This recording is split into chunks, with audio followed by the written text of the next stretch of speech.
Yashodanandana Brajajana Ranjana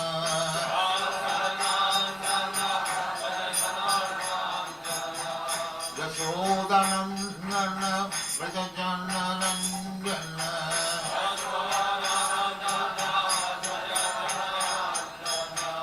Yamuna Tira Vanacari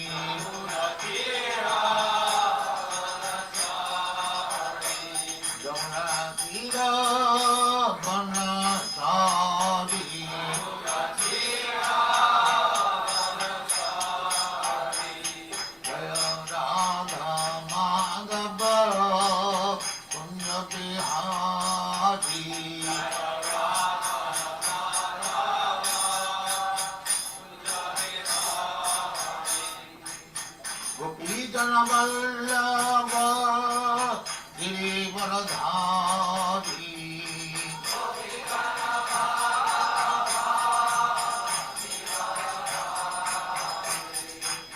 Gopidana Vallabha Girivaradhari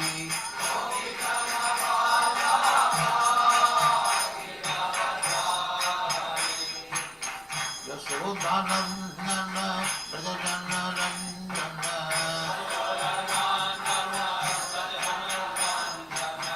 Yashodanandana Brajajana Ranjana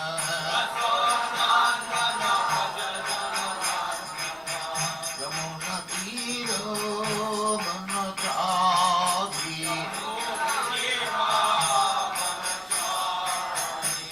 Yamuna Tira Vanacari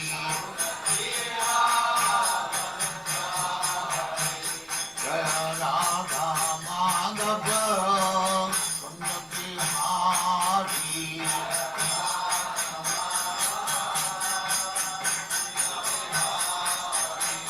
Jaya Radha Madhava Vanacari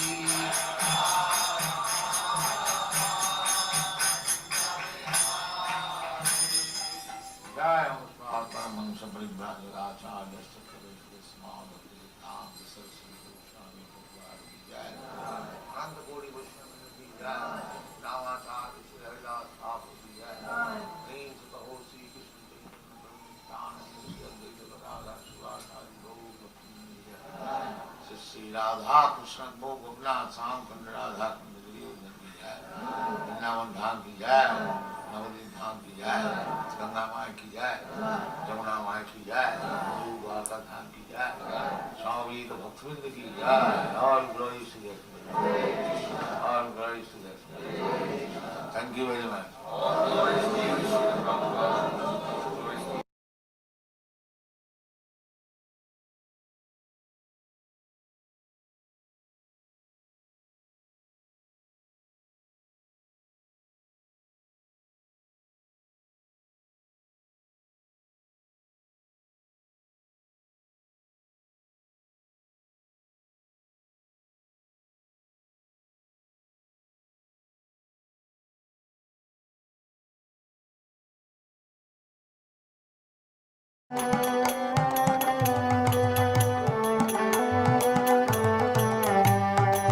Nadia Nityananda Mahajan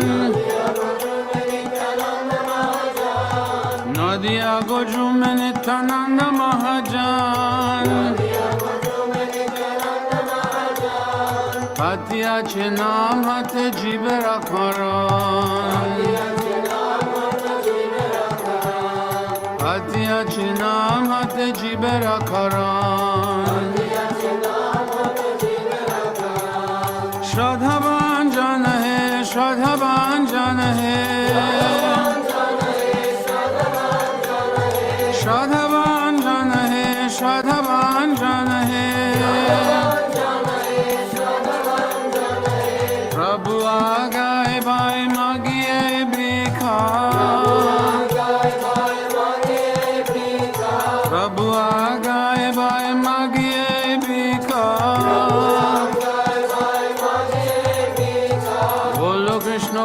Krishna, Koro Krishna. Krishna Shika. Bolo Krishna Vajo Krishna Koro Krishna Shika. Aparara Shunna Hoy Loho Krishna Naam. Aparara Shunna Hoy Loho Krishna Naam. Krishna Mato Krishna Pito Krishna Dana Pran. Krishna Mato Krishna Pito Krishna Dana Pran. Krishna Samsara Koro Charyana Cham. Krishna Samsara Koro Charyana Cham. Divedaya Krishna Nam Sarva Dharma Divedaya Krishna Nam Sarva Dharma Shadhavan Jana He Shadhavan Jana He Shadhavan Jana He Shadhavan Jana He Nadia Gojum Nityananda Mahajan Nadia Gojum Nityananda Mahajan Atya Chinam Hate Jibera Karan Atya Chinam Hate Jibera Karan Hare Krishna, Krishna Krishna, Hare Hare.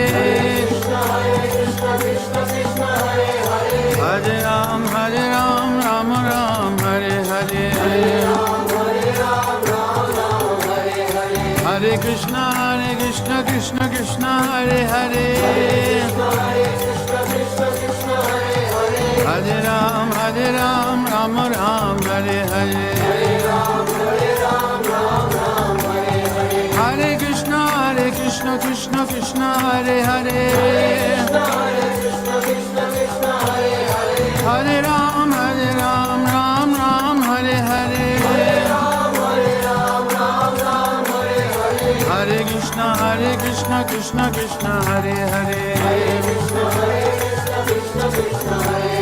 Hare Ram, Ram Ram, Hare Hare.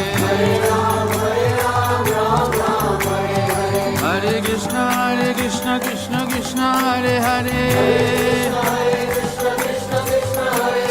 Hare Ram, Ram Ram, Hare Hare. Hare Krishna, Krishna Krishna, Hare Hare. Hare Ram, Ram Ram, Hare Hare.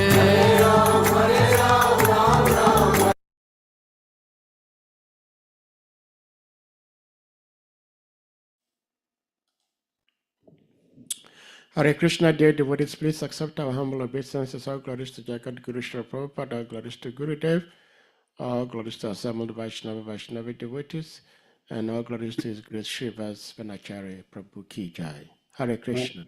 Hare Krishna. So, dear devotees, we are blessed. We have His Grace Srivas Vanacari who will be speaking to us from the Srimad Bhagavatam today. So, we humbly urge devotees to keep their eyes open, their ears open. This is a special drink that is drunk through the ears. It's never drunk through the mouth. So we encourage the devotees to open their ears and their hearts to enjoy Krishna's pastime. So with that being said, Prabhuji, we may put the verse on the screen and you take it over from here. Yeah, Hare Krishna. Hare Krishna. Thank you.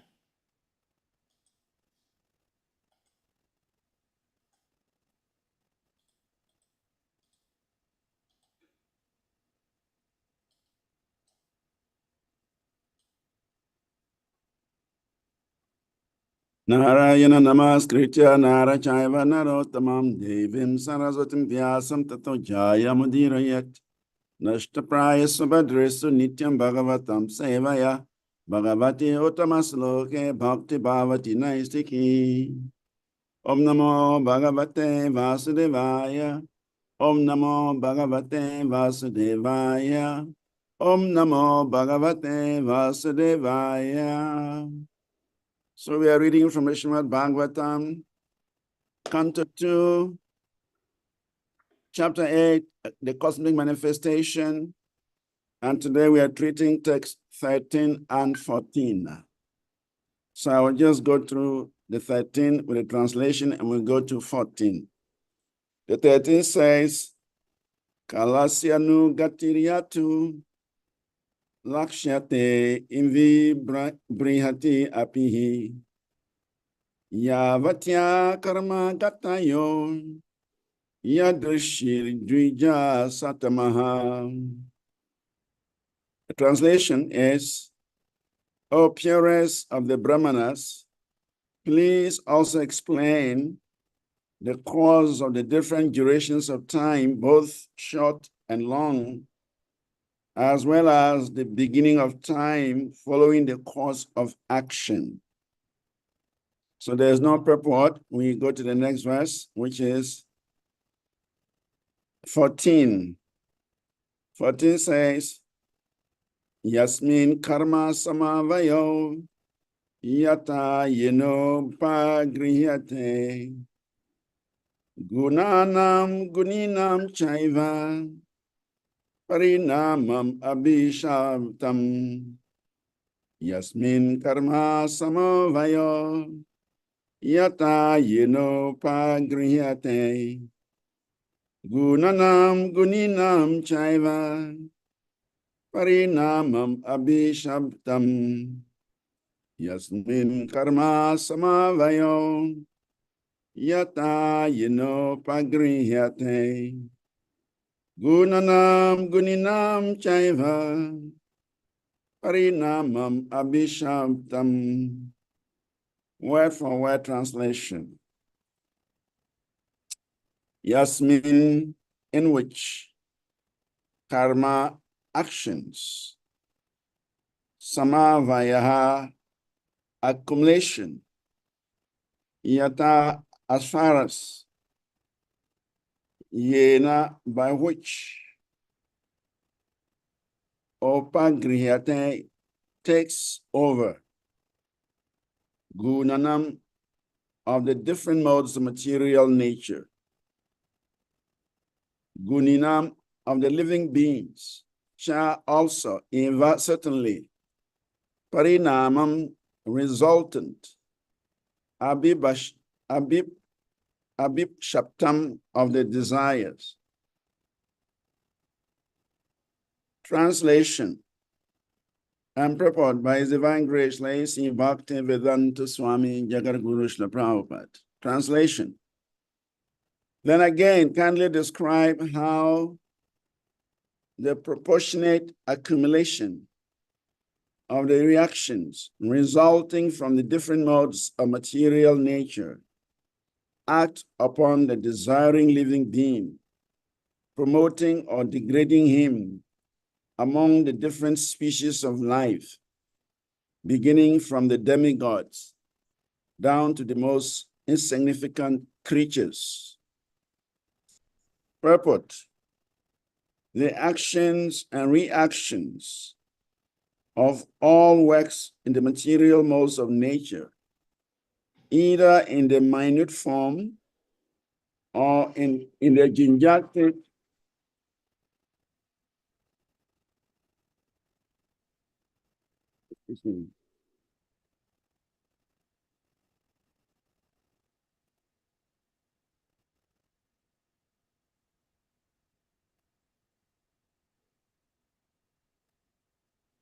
either in the minute form or in the ginjatic form are accumulated, and as a result of such accumulated actions are reactions of karma, or work become manifested in the same proportion as such actions and reactions take place, what the different procedures are, and in what proportion they act are all subject to matters of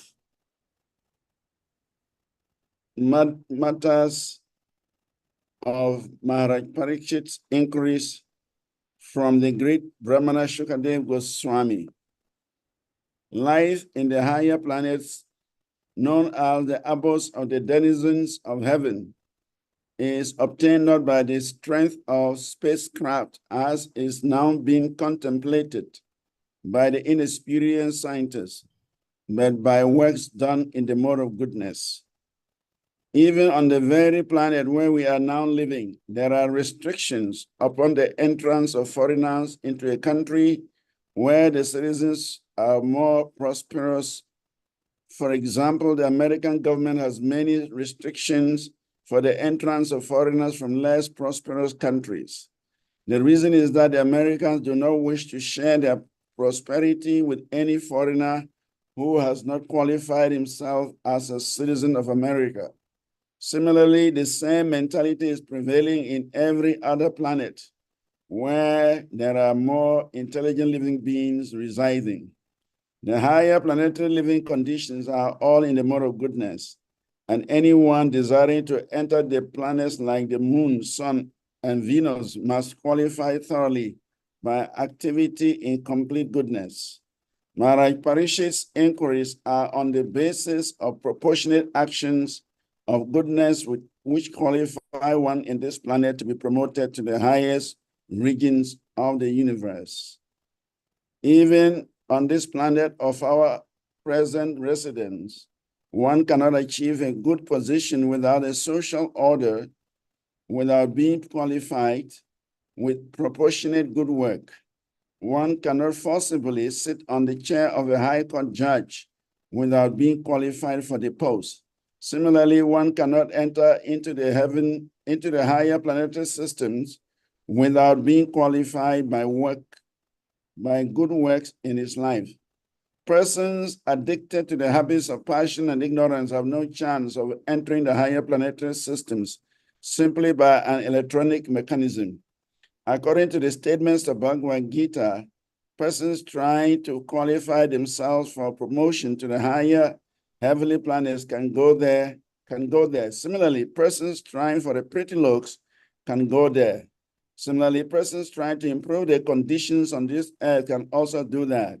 And persons who are engaged in going back home, back to Godhead, can achieve that result. The various actions and reactions of work in the mode of goodness are generally known as pious work with devotional service, culture of knowledge with devotional service, mystic powers with devotional service, and a large devotional service unmixed with any other varieties of goodness. This unmixed devotional service is transcendental and is called parabhakti. It alone can promote a person to the transcendental kingdom of God. Such a transcendental kingdom is not a myth, but is as factual as the moon. One must have transcendental qualities to understand the kingdom of God and God himself. 1 second, I have to give somebody some Lakshmi. Just 1 second, 1 second. And here,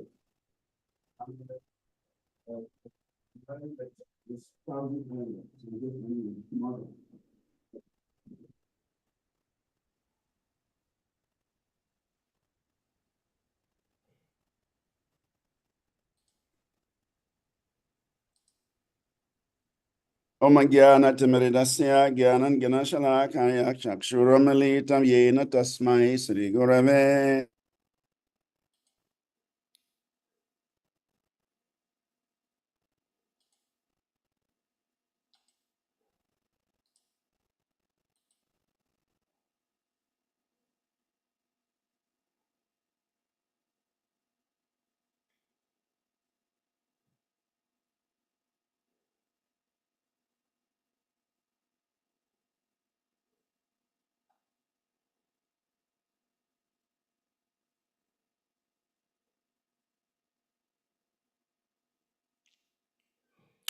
Hare Krishna, dear devotees.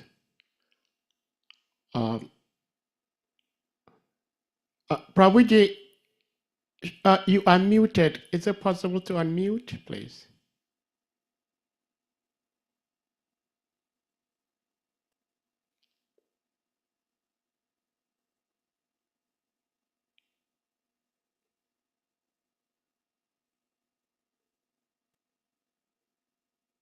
Okay.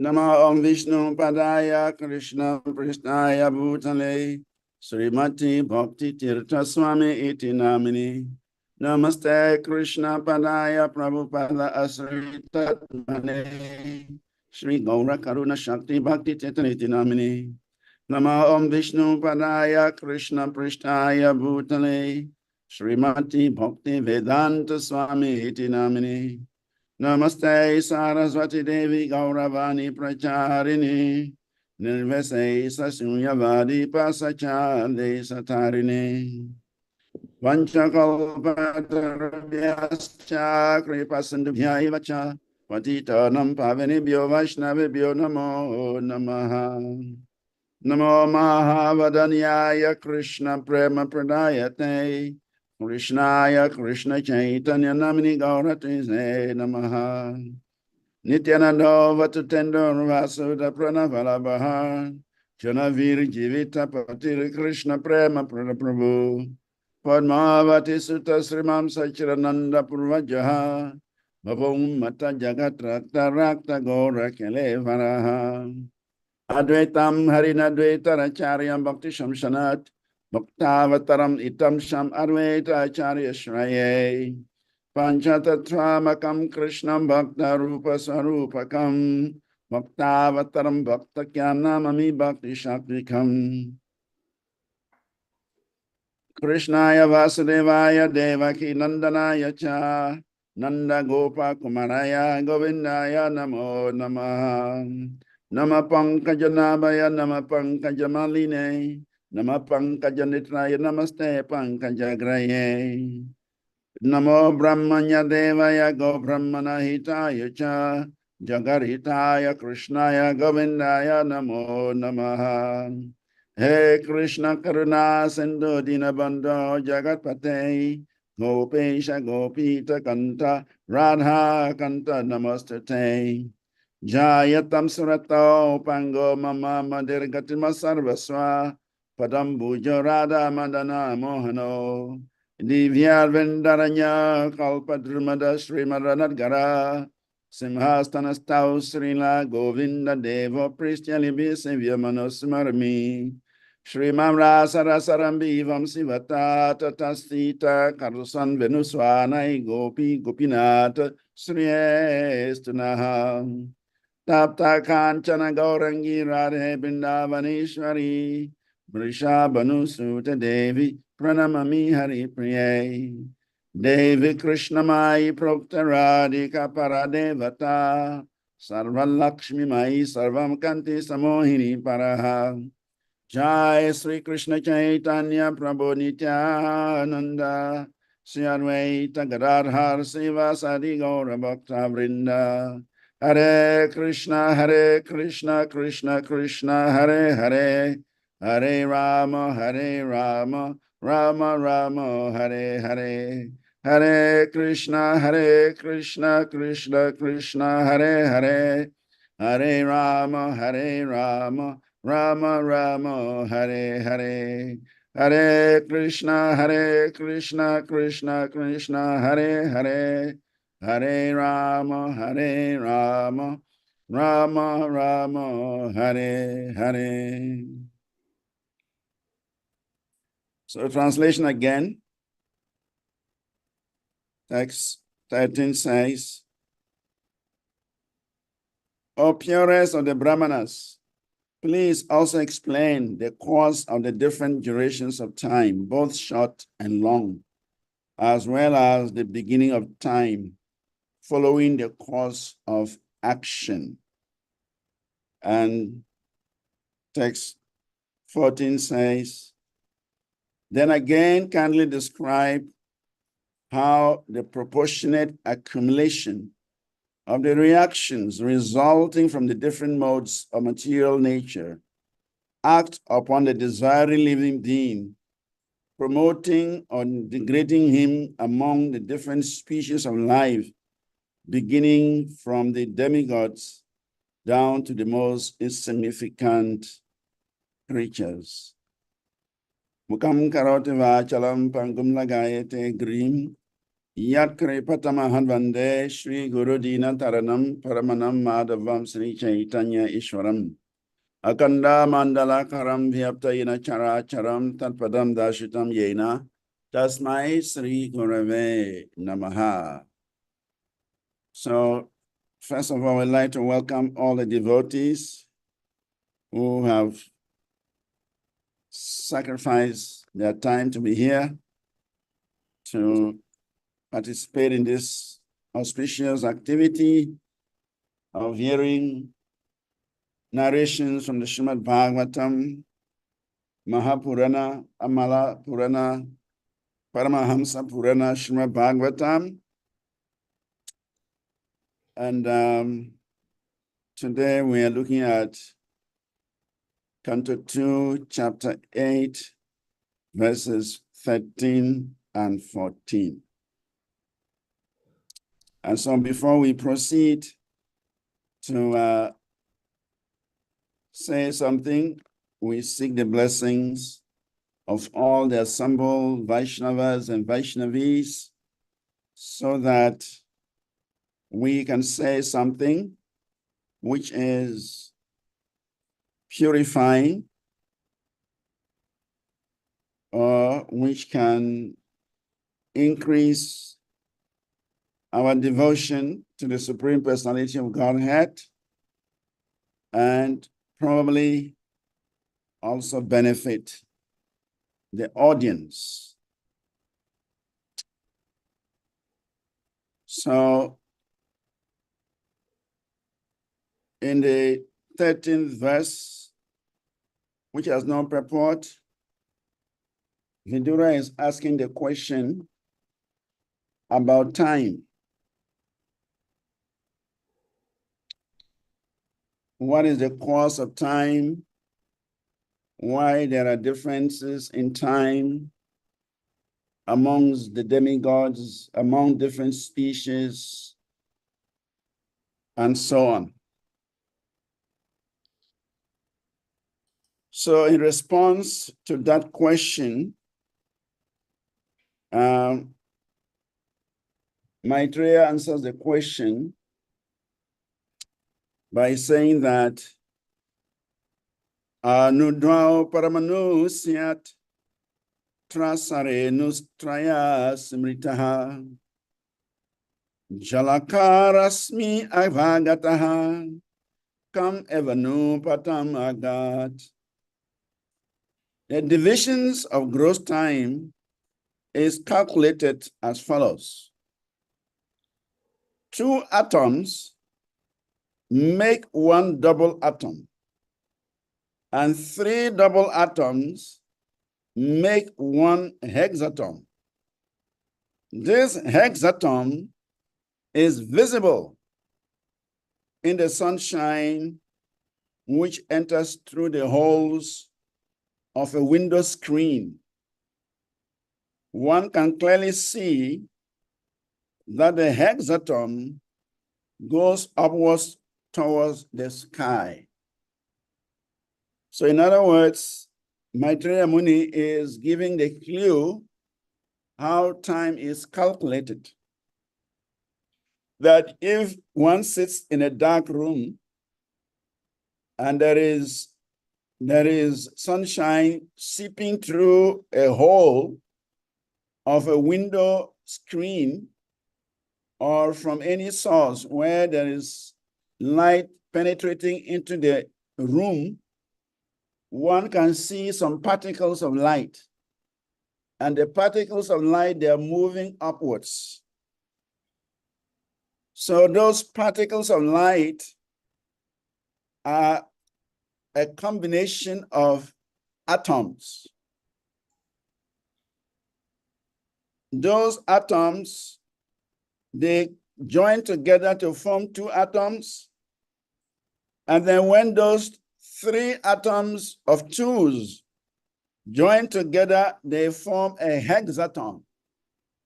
Hexaton means six atoms, 6 atoms of sun rays, 6 atoms of sunlight. They become visible. Otherwise, you cannot see, they are not visible until the 6 atoms, first of all, they form 2 atoms each, or 2 atoms in a molecule, and 3 molecules joining together to form a hexaton. And this hexaton becomes visible. And in a dark room where there is a light seeping through a hole, one can see the hexatons moving upwards. That is the beginning of the measurement of time. The atom is described as the invisible particle of matter. But when 6 of those atoms come together, which is called trasarenu, it becomes visible. And when that is visible through the screen of a window, then one can begin to understand how time is calculated. So first we have an atom. When the atoms come, the atom of light, when the 2 atoms come together, they form a double atom. When 3 of these double atoms come together, then they form a hexaton. And this hexaton is what we can see as particles of light moving in a ray of light.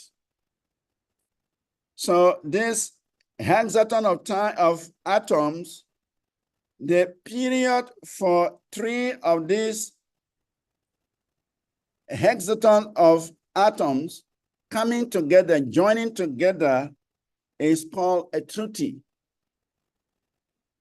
The time duration for the integration of 3 of the trasarenus.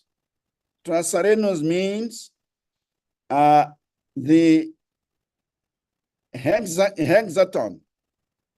The hexaton joining 3 hexatons, joining to form the trasarenus.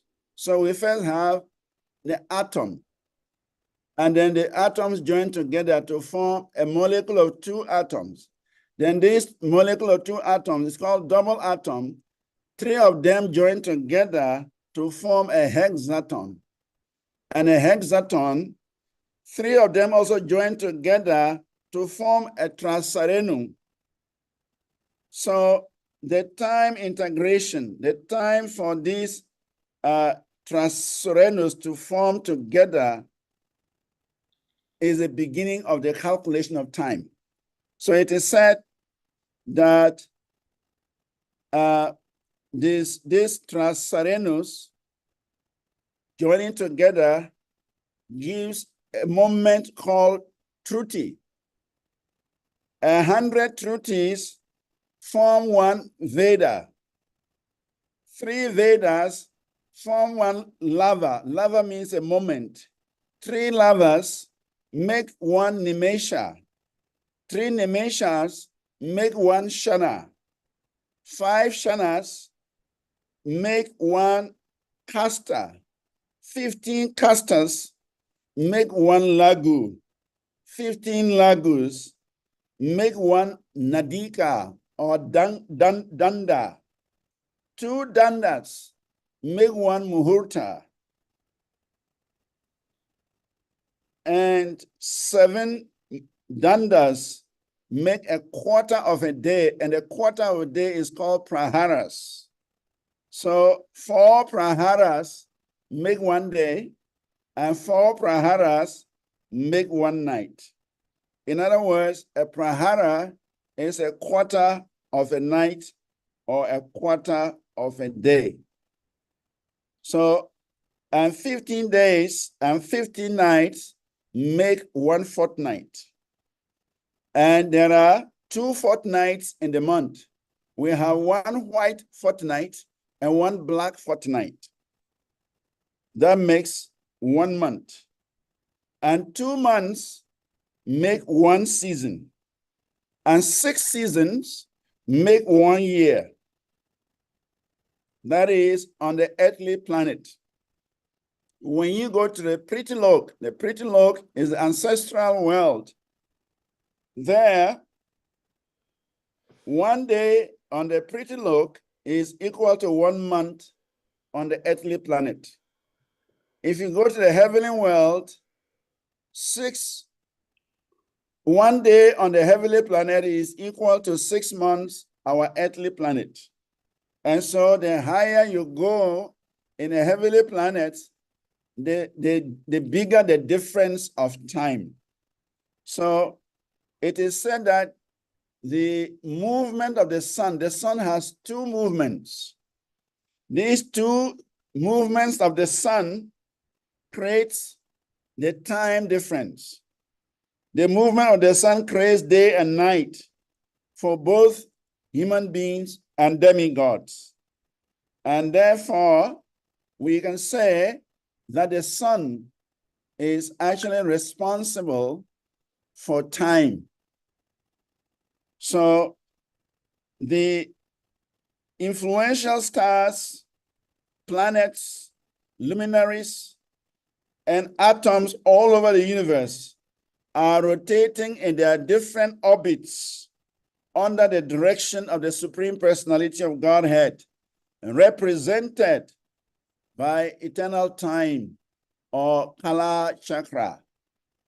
There is eternal time, and that eternal time, which is an energy of the Supreme Personality of Godhead, is represented in the material world by the movement of the sun. And so from the particles or the atoms of the sunshine, material time is calculated. So that is just as a summary of how time is calculated in our universe. So now we will look at text 14. This time matter is a bit technical. It requires, you have to go through it again and again and again to be conversant with the terminologies, to be conversant with the different names.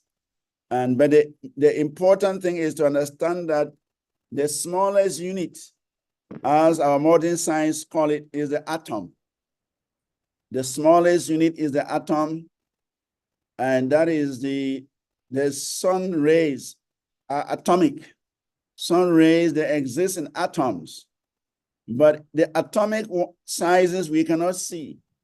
So when 2 of the atoms come together, it's called a double atom. And when these double atoms, 3 of them come together, then it is called a hexatom. It is only the hexatom that becomes visible to the human eye. And then a further combination of this hexatom, the 3 of them coming together, is called the trasareno. This trasareno, the time integration, the time for the 3 to come together is called a truti. And this truti then is measured from time, is then measured from this truti. 100 trutis is 1 Veda. 1 Veda equals to 1 lava. 3 lavas equal to 1 nimesha. 3 nimesha equal to 1 shana. 5 shana equal to 1 kasta. 15 kastas to 1 lagu. 15 lagus to 1 danda. 2 dandas to 1 muhurta. And 6 or 7 muhurtas. 7 dandas make a quarter of a day, which is praharas. And 4 praharas make 1 night, and 4 praharas make 1 day. That is how time is calculated. So on that note, we will move on to our philosophical discussion. This is just technical, what do you call technical, what do you call it? Nomenclature, technical nomenclature, the naming of the different atoms and how they combine, and the time it takes to combine, that give us the calculation, the basis for the calculation of our universal time. But we must know that time is an energy of the Lord. There is eternal time. We have eternal time and we have temporary time. The universe, the material universe, is governed by the temporary time, which is measured by this calculation we are talking about. But eternal time, that is in the spiritual sky. Eternal time, that deals with the spiritual existence. Material time deals with material existence, which is calculated by the sun rays. Having said that, we now look at text 14, which says, again, kindly describe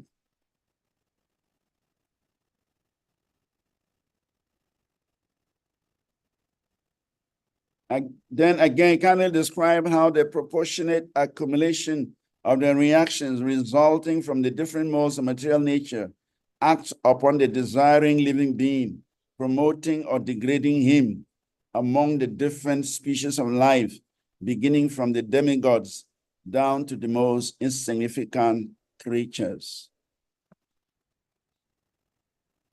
So,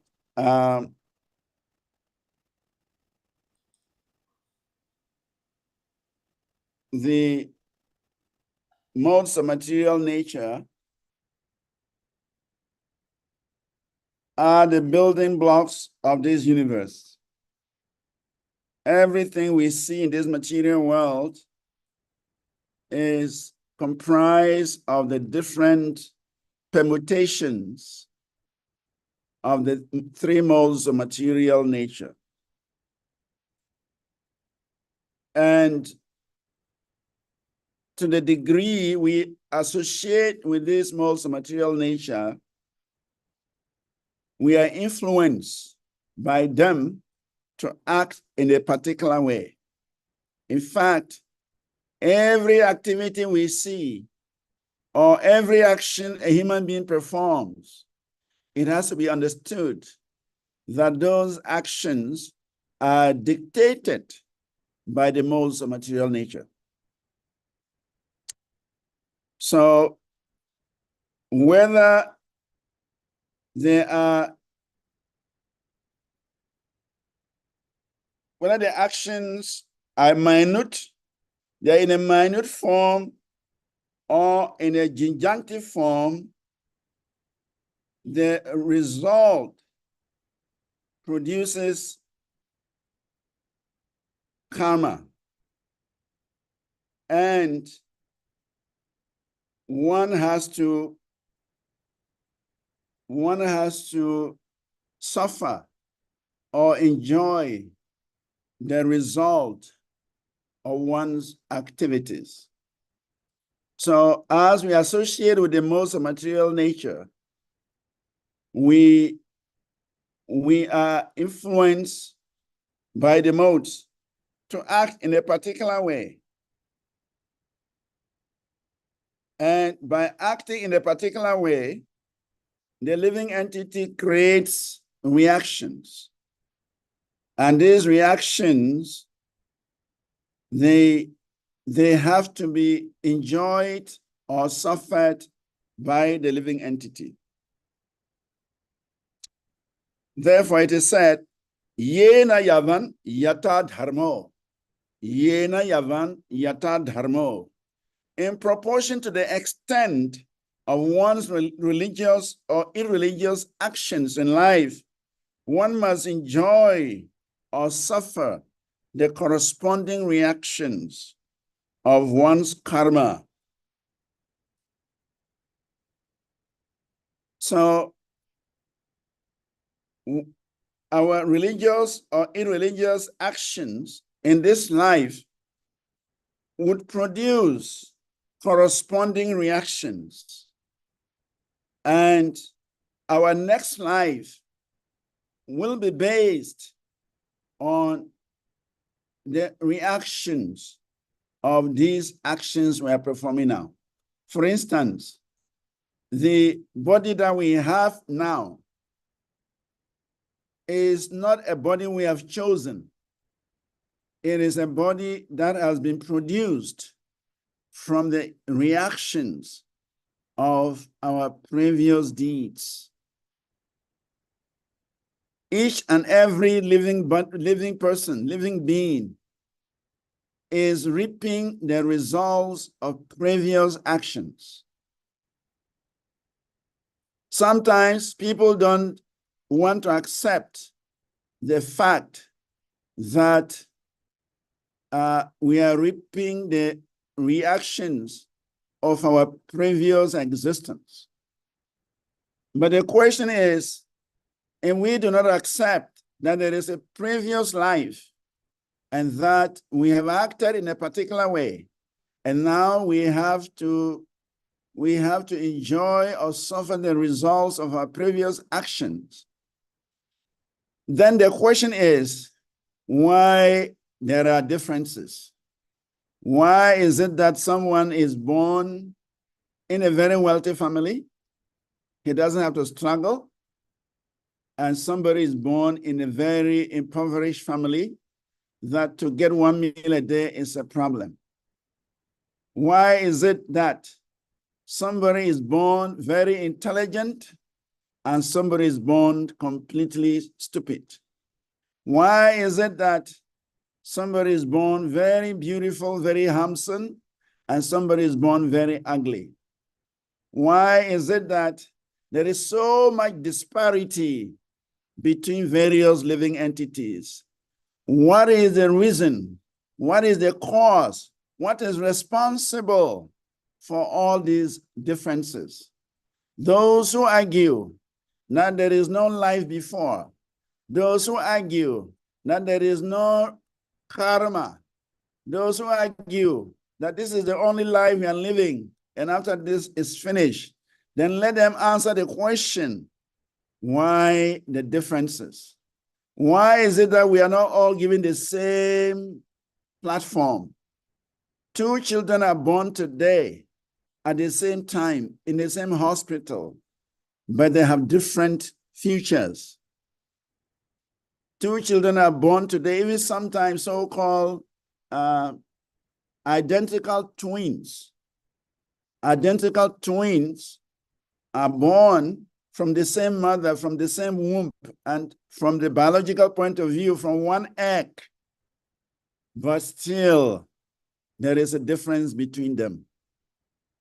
So what is the cause of these differences? So the answer is that because each and every one of us is associating with the 3 modes of material nature in different ways, we are producing reactions. And these reactions are accumulating, and they will determine our next destination.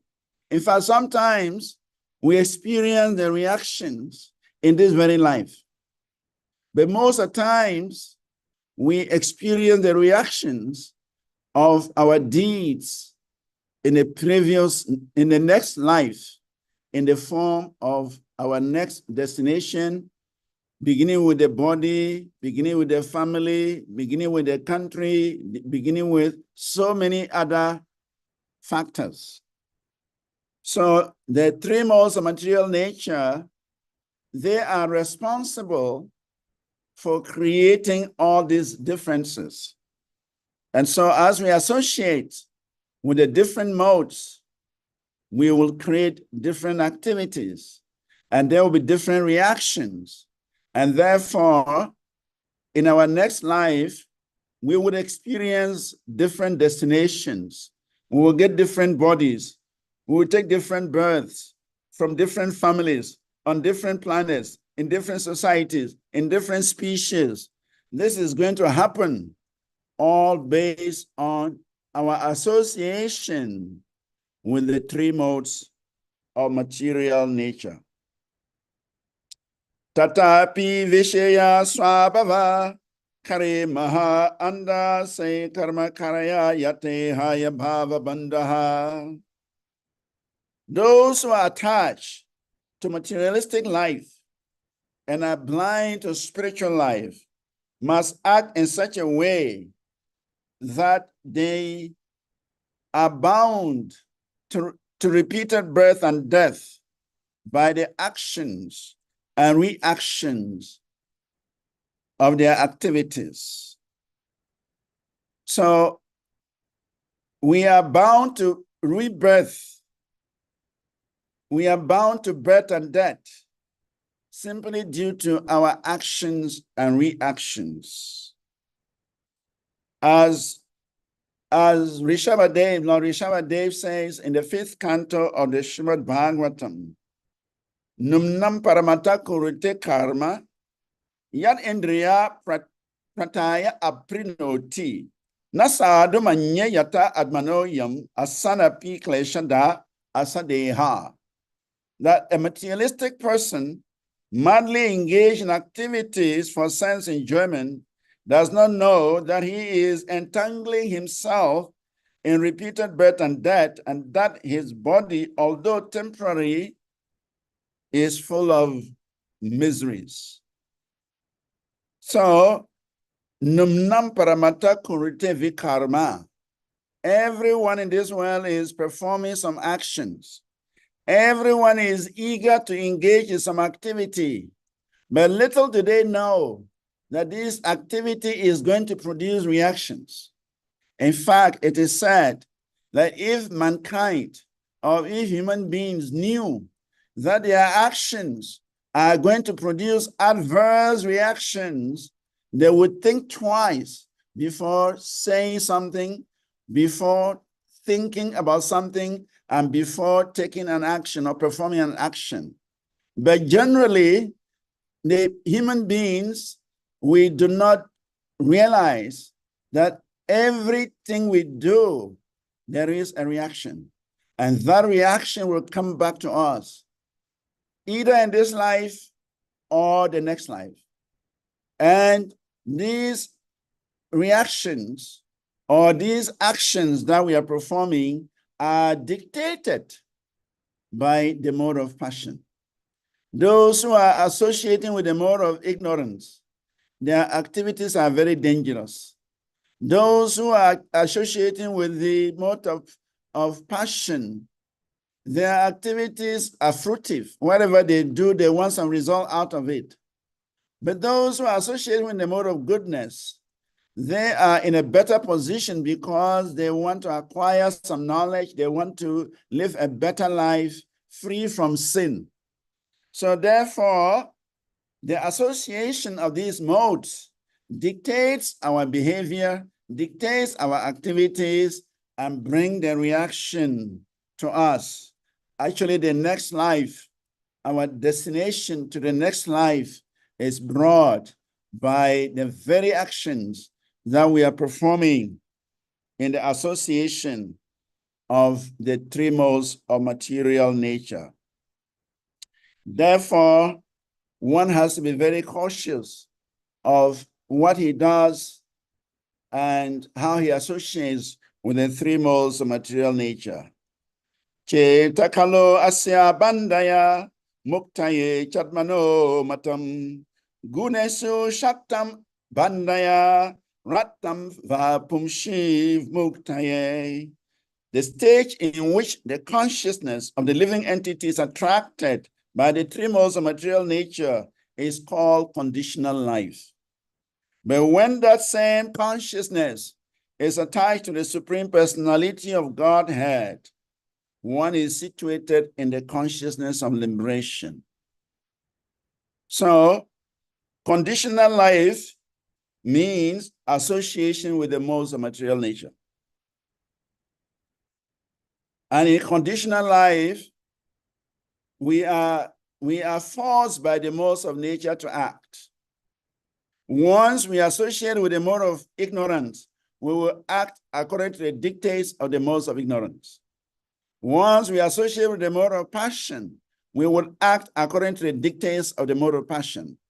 And if we associate with the mode of goodness, we will be influenced by the mode of goodness to act in a particular way. And sometimes the modes also depend, there's permutation. There is all the three modes together, two modes together, ignorance and goodness, ignorance and passion, passion and goodness. There are so many permutations. Actually, Srila Prabhupada explained somewhere that the 8,400,000 species of life forms are simply the permutations of the three modes of material nature, which give rise to the different desires of the living entities. And so they give rise to the different species, and each living entity is given a particular species in order to fulfill his desire. So the 8,400,000 different species is simply due to the desire of the living entity, which is produced as a result of the interactions of the three modes or the permutations of the three modes of material nature in order to satisfy the desire of the living entity. So as we associate with the three modes of material nature, then our destination is prescribed. Therefore, Lord Krishna says in the Bhagavad Gita, Urdram gajanti satvasta madhyatishtanti rajasaha jaganya guna vritesta ado gajanti tamasaha. Those who act in a mode of goodness are promoted to the higher planetary systems to become demigods. Those who act in an ordinary way and do not commit excessively sinful acts, they remain within this planetary system, the middle planetary system. And those who perform abominable sinful acts due to the association with the mode of ignorance, they must be degraded or they must go down to the hellish planet. So you see, even the universe is designed according to the modes of material nature. The upper planetary systems are in the mode of goodness, the middle planetary systems are in the mode of passion, and the lower planetary systems are in the mode of ignorance. So according to how we associate with these modes, our next destination is decided. If we associate with the mode of goodness, then certainly we are going to be promoted to heavens, to the heavenly planets, where we shall enjoy long, long periods of life. We shall enjoy beautiful forms. We shall enjoy better type of happiness, better type of life, like that. But if we associate with the mode of passion, then we shall take birth in the middle planetary systems as human beings, where everything is a struggle to get the results of our actions.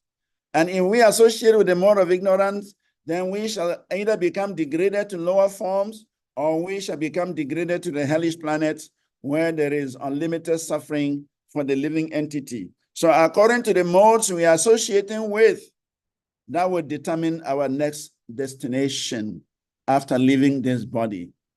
But if we associate with devotional service, if we associate with Krishna consciousness, then we become free from this cycle of birth and death. As Krishna mentions in the Bhagavad Gita, Mam chayo vyabicharini bhakti yogena sevate sagunai samatityatan brahma bhuyaya kalpate. That if one wants to be free from the three modes of material nature, one must engage in vyabicharini bhakti, undeviated bhakti, undeviated devotional service, undeviated, uninterrupted devotional service. Only such devotional service can free the living entity from the three modes of material nature. Otherwise, one is going through this Ferris wheel. Ferris wheel means when we associate with the mode of goodness, we are promoted to heaven. And then when we exhaust our pious activity, punya karma, again we come back to the earthly planet. And when we engage in sinful activities, we are demoted to the hellish planet. And when we exhaust our bad karma, we are brought back to the earthly planets. So it's like the earthly planet is a place called punya karma. One comes to cultivate good activities, pious activities. And if one cultivates enough good activities, is promoted to heaven to enjoy the result. And if one performs negative activities, he is demoted to suffer. But once that is finished, one comes back again to the earthly planet, middle planetary system to again cultivate this piety. And so that is compared to the Ferris wheel of going up and down, going up and down. That is all that we do in the universe. So therefore, the recommendation is one should engage in Krishna Bhakti.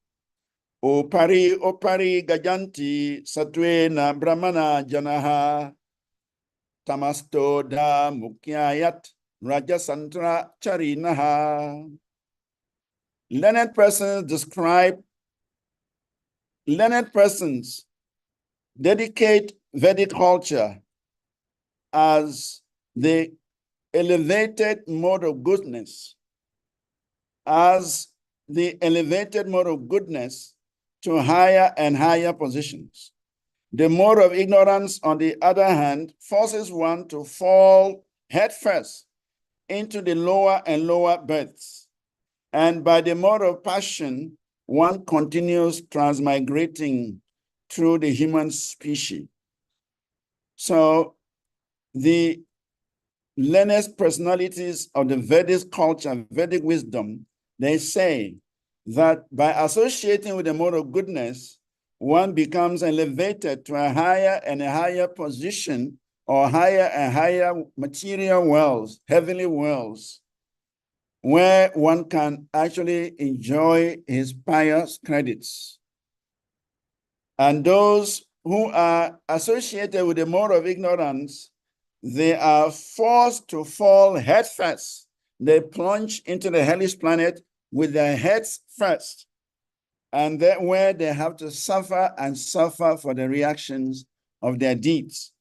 And those who are associated with the mode of passion, they continue to transmigrate among human beings, birth after birth, trying to enjoy the results of their actions.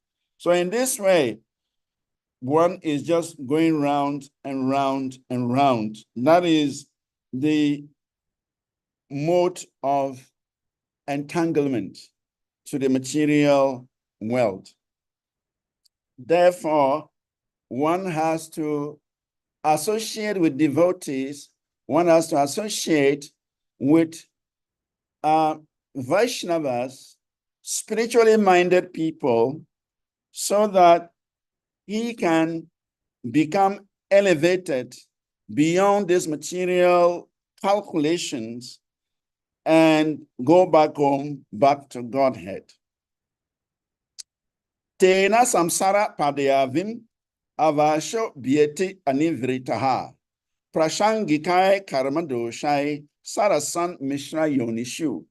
The conditioned soul, therefore, transmigrating into different species of life, higher or lower, because of his association with the three modes of material nature, unless he's relieved of material activities, he has to accept this position because of his faulty work. So therefore, it is said that once we have achieved this human form of life, we must make the best use of it. And the best use of it is to associate with the devotees of the Supreme Personality of Godhead. Dulabam manashadeho dehinam shana bangura darshanam vaikunta priyaha darshanam vaikunta priyaha.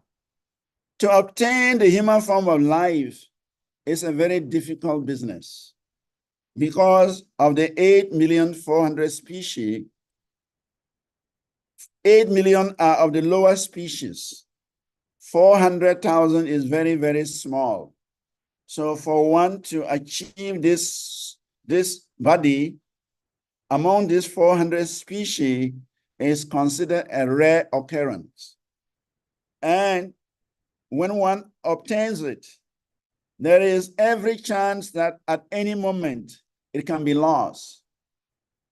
Dehinam Shana Bangura. Shana Bangura means at any moment this body can be lost. And that is a fact. We are seeing it every day. Every day, so many people are going to the temple of Yamaraj. Gajanti Mondiram Yamaraj. Every day, so many people are going to the temple of Yamaraj. That is how they are losing their physical bodies. So therefore, even though this human form of life is so special, it's so important, because in this form, we can escape this cycle of birth and death, but very often we do not take advantage of it, and therefore we have to come again and again and again to associate with the three modes of material nature that simply perpetuates our existence in this material world. So therefore, one is advised to keep the association of devotees, because in the association of devotees, one is reminded of devotional service. It is said that devotional service, the birthplace of devotional service, is in the association of devotees. Krishna Bhakti Janmamula Sadhu Sangha. Devotional service takes birth where the devotees are associating, where the devotees are hearing and chanting. If we associate with such an environment, then it is possible to imbibe the spiritual atmosphere, and then one can begin the path of Krishna consciousness. In a discussion between Chaitanya Mahaprabhu and Ramananda Raya, Chaitanya Mahaprabhu takes the position of a student and empowers Ramananda Raya to become the teacher. Even though Ramananda Raya was a politician, a governor,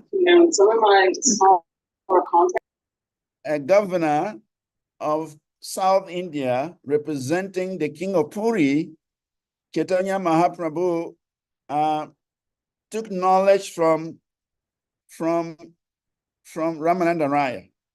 And in that discussion, Ramananda Raya, he discusses the various positions a living entity can occupy, leading to the final goal, leading to the final destination, which is love of Godhead. So in that discussion, Ramananda Raya discusses the position of the living entity performing devotional service mixed with fruitive activities, karma mishra bhakti. Lord Chaitanya rejected that.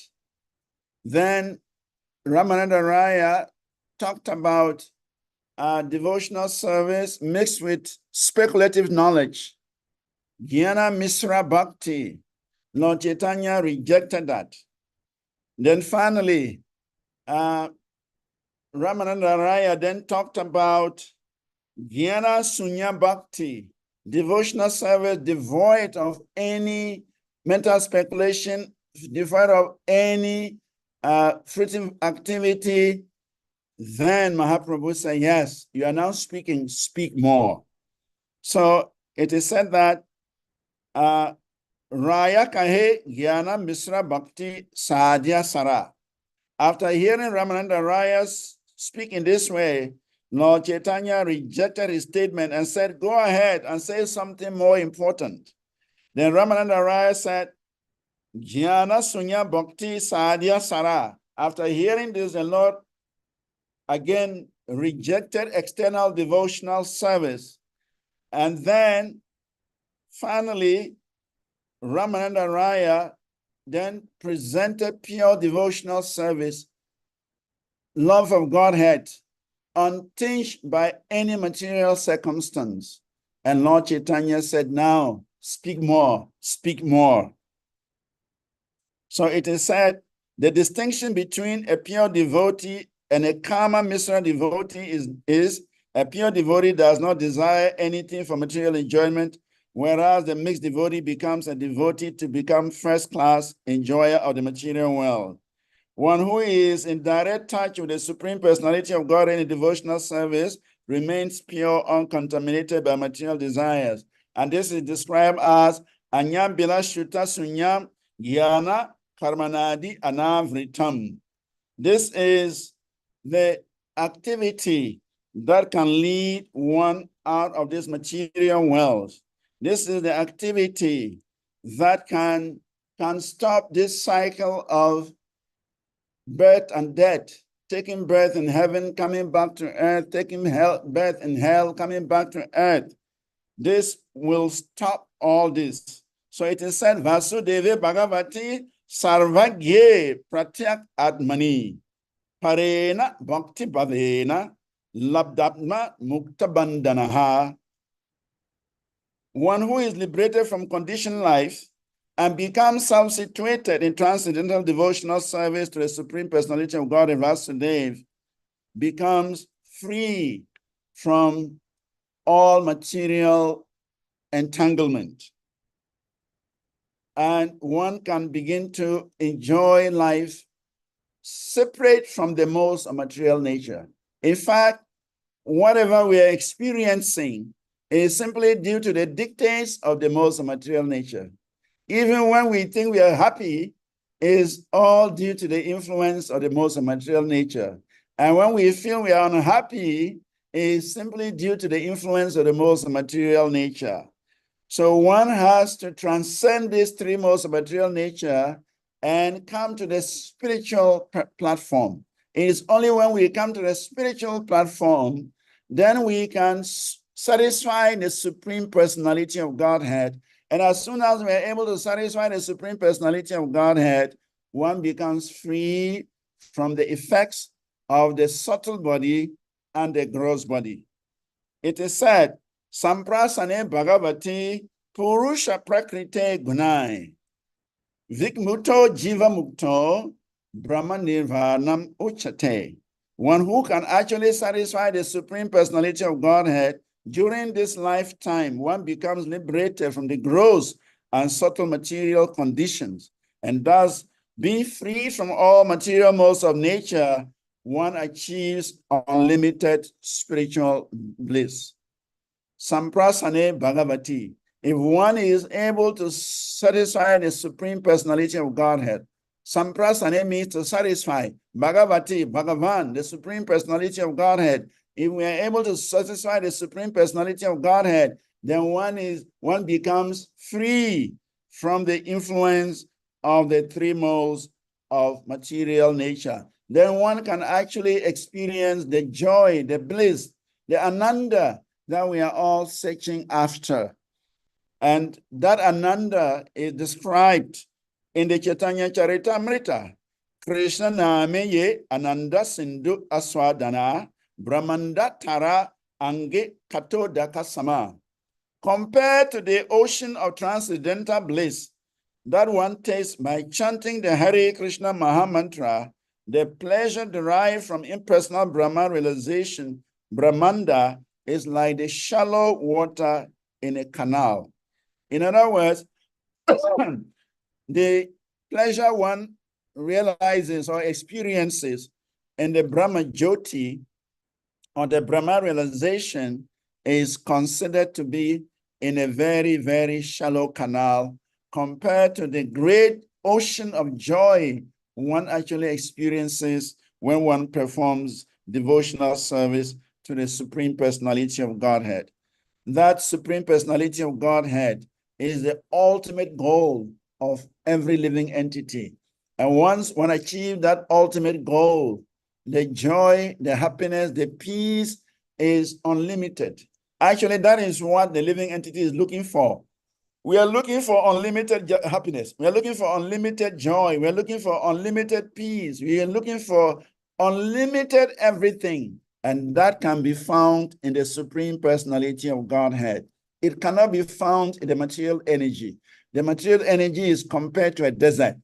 If one is thirsty and one goes to a desert looking for water to quench one's thirst, one will simply suffer because it is very rare to find water in the desert. But if one goes to the ocean, definitely he can find unlimited quantities of water. So the Supreme Personality of Godhead is considered to be the ocean of bliss, the ocean of pleasure, the ocean of peace, the ocean of whatever the living entity is looking for. We can all get it in the Supreme Transcendental Personality of Godhead. So therefore, devotional service to the Supreme Personality of Godhead is recommended, and that is the process by which one can transcend the three modes of material nature. That is the process by which one can actually extricate oneself from this material world and return home back to Godhead. Hare Krishna.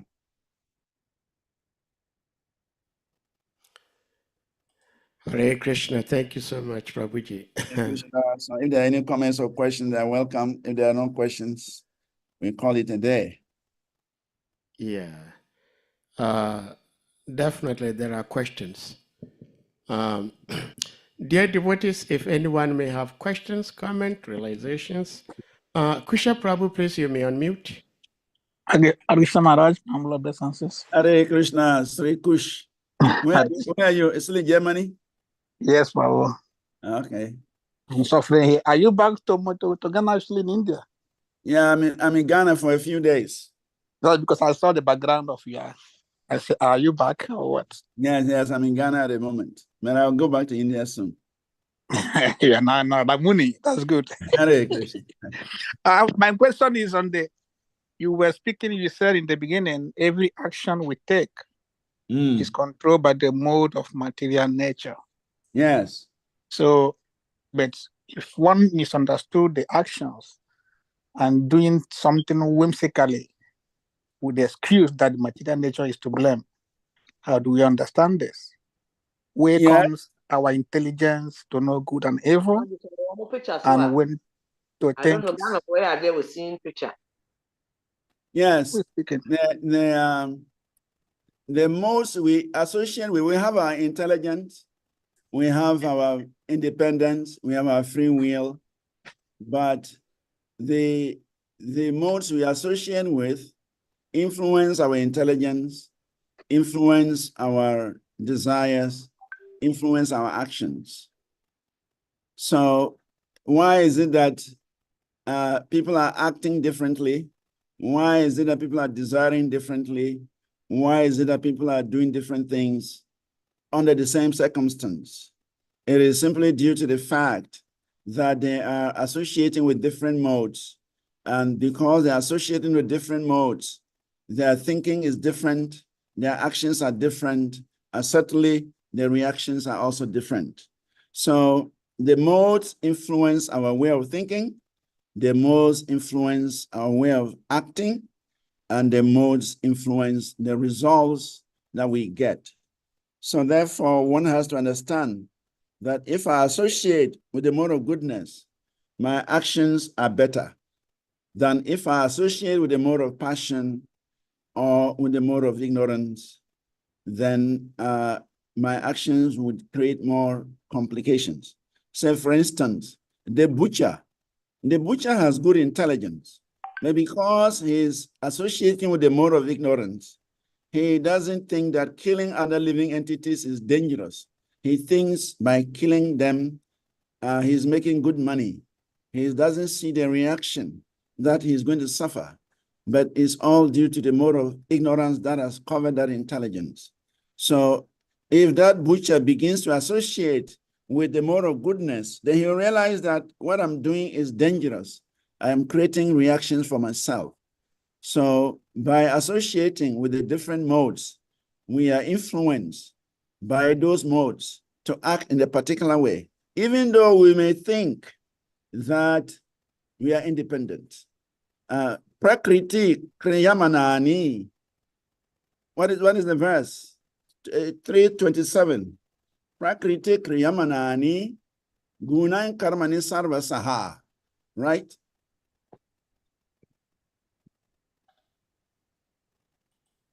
You can get that verse for us.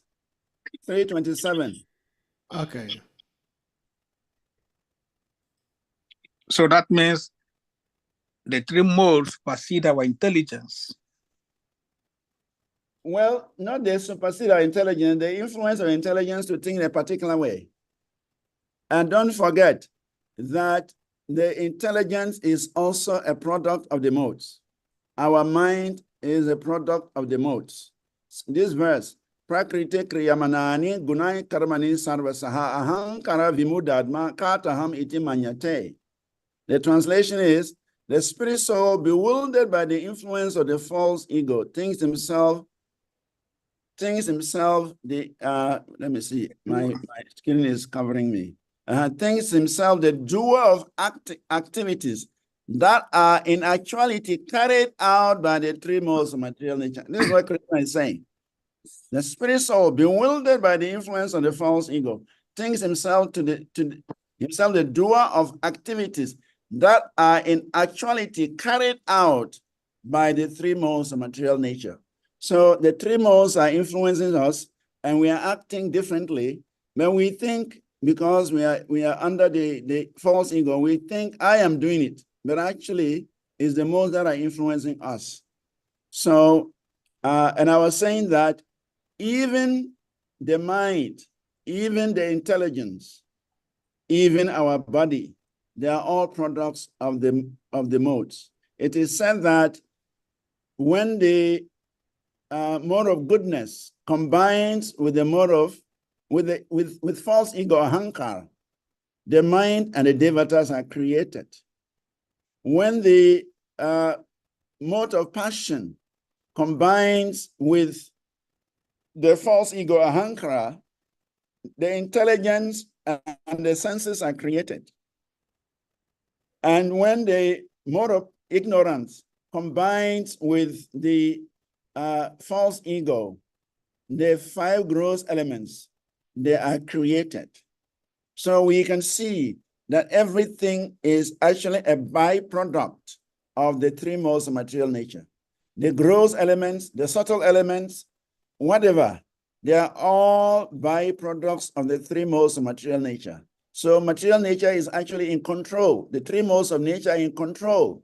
But the living entity thinks he is controlling. He thinks he is thinking. He thinks he is acting. But in reality, the living entity is just helplessly obeying the modes of material nature. So the solution is we should associate with the higher modes. If we associate with the higher modes, then we can act properly. In as much as we are associating with the lower modes, then we would act improperly. And the consequences, the reactions will fall on our heads. So therefore, the scripture says one should always associate with the higher modes in order to be free from engaging in activities that are not recommended. Hare Krishna. Hare Krishna, thank you. Hare Krishna. Because I was trying to understand when somebody is lazy, even from childhood, he said it's not his fault. The mode is to blame. When somebody go and steal in the bank or somebody's property, he says the mode, not him. So what where go the intelligence to know good and evil? Well, whatever is desiring, the modes are influencing. You see, there is a very intricate relationship. We have our independence. Certainly, Krishna has given us independence. Krishna is Swarat. Krishna is independent, and therefore, the living entities being part and parcels of him, he also gives us our independence. But there are also many factors that determines how we utilize the independence. The independence is there, but We are influenced by different factors. That does not mean that we do not have the independence. The choice is always ours. We can choose to associate with the mode of goodness, and then we can act properly. We can choose to associate with the mode of passion, and then we'll act passionately. Or we can choose to associate with the mode of ignorance, and we can act ignorantly. So the choice is there.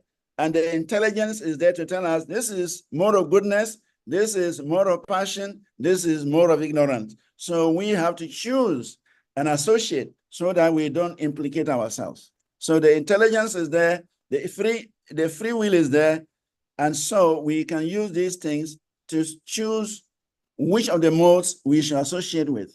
Once we have chosen, then the consequences will come. Hare Krishna. Hare Krishna. Well, I had lots of questions before Kusha Prabhu asked this question. Okay. And Kusha Prabhu's question and the answer you gave is making me ask a question from this particular question that Kusha asked. And therefore, I would like to put the verse back on the screen. I knew so. And then we'll do a little scrutiny here. All right. This is Krishna speaking. That Yeah, this is Krishna speaking. yes, the spirit soul, bewildered by the influence of a false ego, thinks himself the doer of activities that are in actuality carried out by the three modes of material nature. In the US here, I believe in every other part of the world also, there is something called DUI, driving under influence. Okay. Some people get drunk or take hard drugs, and they will be under influence because they are influenced by the effects of these hard drugs. Yeah. They are unable to drive safely. So they cause an accident. And when they cause an accident, they may get tested. And the police officer may detect that, okay, this person drank more than the limit of alcohol that one can drink to drive. So the person, the driver, got himself involved in an accident under the influence of the alcohol. Yeah. But the alcohol is not charged. That's right. Because the alcohol did not cause the accident. The alcohol influenced the driver to cause an accident. Yeah. And therefore, the police officer will say that you are the driver, you were influenced by the alcohol, but you as the driver, you are going to be charged. Yep. And therefore, if even the material modes, of course, the material modes are influencing us, why we are not considered to be the doer, but the material modes are the doer. If we should try to understand it like materially speaking, the way law officers judge those who are influenced under alcohol. Well, I think one thing you must understand is that even though Krishna is saying here we are not the doers, but we are responsible. We are responsible for the reactions. Even though the modes are carrying out the actions, we are responsible. So it's like the people who are drunk and they're charged to court and they're penalized for bad driving. So even though the modes are said to be the doer, but because we have allowed the modes to dictate, we have allowed the modes to influence us to act in a particular way, the reactions from those activities become our property. We have to answer for those reactions. And that is why I'm saying that even though it is said the modes are the doer, but we give room for the motes to perform those activities using our body, using our senses, and therefore we become accountable for the reactions, and we have to suffer or enjoy the results of those actions. So in a sense, we are also charged for allowing the motes to use us, to influence us, to perform those activities. We take responsibility, even though the living entity is said not to be the doer, but he allows the motes to influence him to act in a particular way, to create a situation, and therefore he becomes accountable for the reactions to those actions. All right, thank you, Prabhuji, for the explanation. I will leave it there. I will go Yeah, to... yeah. Okay, Abudi, go ahead. Okay, somebody has something maybe the same line, the Yes, same go vein. ahead, please. yeah. Thank you very Oh, much, that's Govinda, sorry. Maharaj. Govinda. Govinda My Prabhu. respectful obeisances to you. Yeah, all glory to Guru Srila Prabhupada. Glorious to Gurudev, glorious to Prabhupada. So, are you saying that, like Sadi Prabhu's question, the alcohol is very potent, that once one drink it, it has to act. The alcohol That's has right. to act. Yes. And it's one choice to pick up the alcohol and drink. Because if you don't pick the alcohol and drink, the alcohol will not force you to drink it. Yeah, But that's right. it's your desire to go and purchase the alcohol, and you decided to drink it. Yes. And once you have taken the drink, then alcohol must act. Yes. And so the police officer, even though the alcohol has influenced you, but you decided to drink the alcohol. Yeah. Alcohol did not come to you, but you went to get the alcohol, drank it, but alcohol must do his job. Yes, that's right. And so you have to be responsible. Left turn onto. All right, Hare Krishna. Yeah, the same way we can also say the motes. The motes are like the alcohol. That's right. That's right. So if you associate with any of these modes, then they will influence in a particular way. And then that will produce a reaction. And therefore we become responsible. So it's the same way. Yeah. Okay. Hare Krishna. Okay, thank you, Sri Govinda Prabhu. Salika Prabhu, please you may unmute. Hare Krishna. Hare Krishna, Salika Prabhu. Next left Please accept my onto respectful obeisances and then west, and then thank you very much, Srivas Vanacari, for this beautiful answer to this question. And the response you gave after Govinda Prabhu's comment actually was what I was trying to say, because it's a very interesting, intriguing question. And only Professor Sahadev can ask this kind of a question, because philosophers are like that. So I had a similar experience on an interview. So very recently, someone asked that same thing while I was quoting that verse. And it's interesting because you just nailed it on the head. In this case, and what I quoted was, I started by answering that question by explaining that Krishna says in the Bhagavad Gita that Aham Sarvasya Prabhava Mata Sarva Prabhatate, that I'm the source of both animate and inanimate. So the first thing is that the material nature is not acting on its own. It's animate. And the living entity is animate. It can desire, it can make choices, it can desire. So I started the answer from that point. So in the same way, the alcohol is inanimate. It cannot act on its own. It cannot desire. So even though it's influencing, it is because the animate living entity engages it. So therefore, he is not to be blamed, but the person, even though he's not the one acting, but because he has engaged that person, just like we engage a bricklayer to go and build a house for us.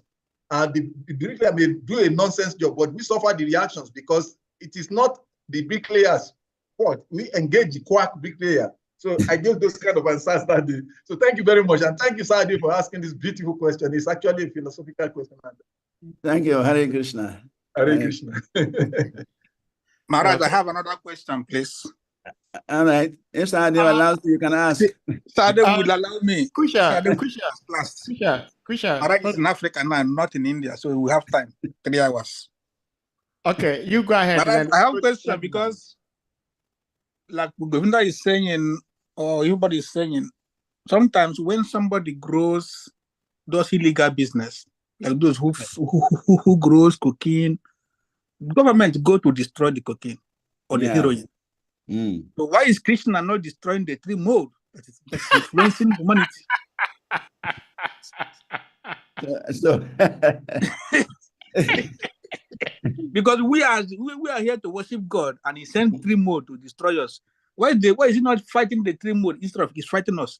Like the government are destroying people that grow the heroin or the cocaine. Well, we cannot blame Krishna for allowing the modes to interact with us in the material world. In the spiritual world, there are no modes. The modes of material nature, when they are withdrawn from the material creation, when they are withdrawn from the gross creation, they enter into what is called the pradana. The pradana is a very subtle form of the material energy. They don't act. They are in equilibrium. In the pradana, the modes of nature are in equilibrium, so they don't act. But the Lord, because the living entity is desiring to imitate, desiring to be away from the Lord, desiring to imitate the activities of the Lord is kind. So He creates a temporary world made of the modes and say, all right, my dear boy, my dear girl, go into this temporary world and experience what you want to experience. And enjoy. Yeah, try to enjoy. We love enjoyment. So go there and experience it. And when you have learned enough lessons from it, then you will give it up. So just as Prabhupada gave an example, that when a mother is cooking in the kitchen and a little girl goes disturbing the mother in the kitchen, now she also wants to cook. She wants to do what the mother is doing. The mother will set up a fake kitchen by the side, some tins, empty tins with some fake arrangement, and say, oh, all right, Rukmini, this is your kitchen. You can also cook what you want to cook. And so the little girl was very absorbed in doing what she's doing in the corner with the empty tins and with some imitation kitchen, and thereby not disturb the mother, and the mother can do her work peacefully. So similarly, Prabhupada says that the living entity is disturbing Krishna in some ways. He wants to imitate Krishna. He wants to behave like Krishna. And Krishna said, all right, I will give you some place where you can imitate what I'm doing. And at the same time, you can learn some lessons from that so that when you get out of it, you don't go there again. So therefore, the material creation is just a learning ground. It's like a school. It's a training ground for the jiva to realize that we cannot be happy without Krishna. And so when we get out of this situation, we would not want to come back to this material world. So it's our desire Krishna is fulfilling. Krishna does not want us to experience this because He knows the trouble. But the living entity desires to experience it. And therefore, Krishna has no choice but to make this arrangement so that we can have the experience. And then when we have the experience, when we leave this world, once we leave this world, no one will ever desire to come back to this world because of the terrible experience we've gone through with the most material nature. Hare Krishna, thank you so much, Prabhuji. Madhuvan Prabhu, please, you may unmute. Madhuvan.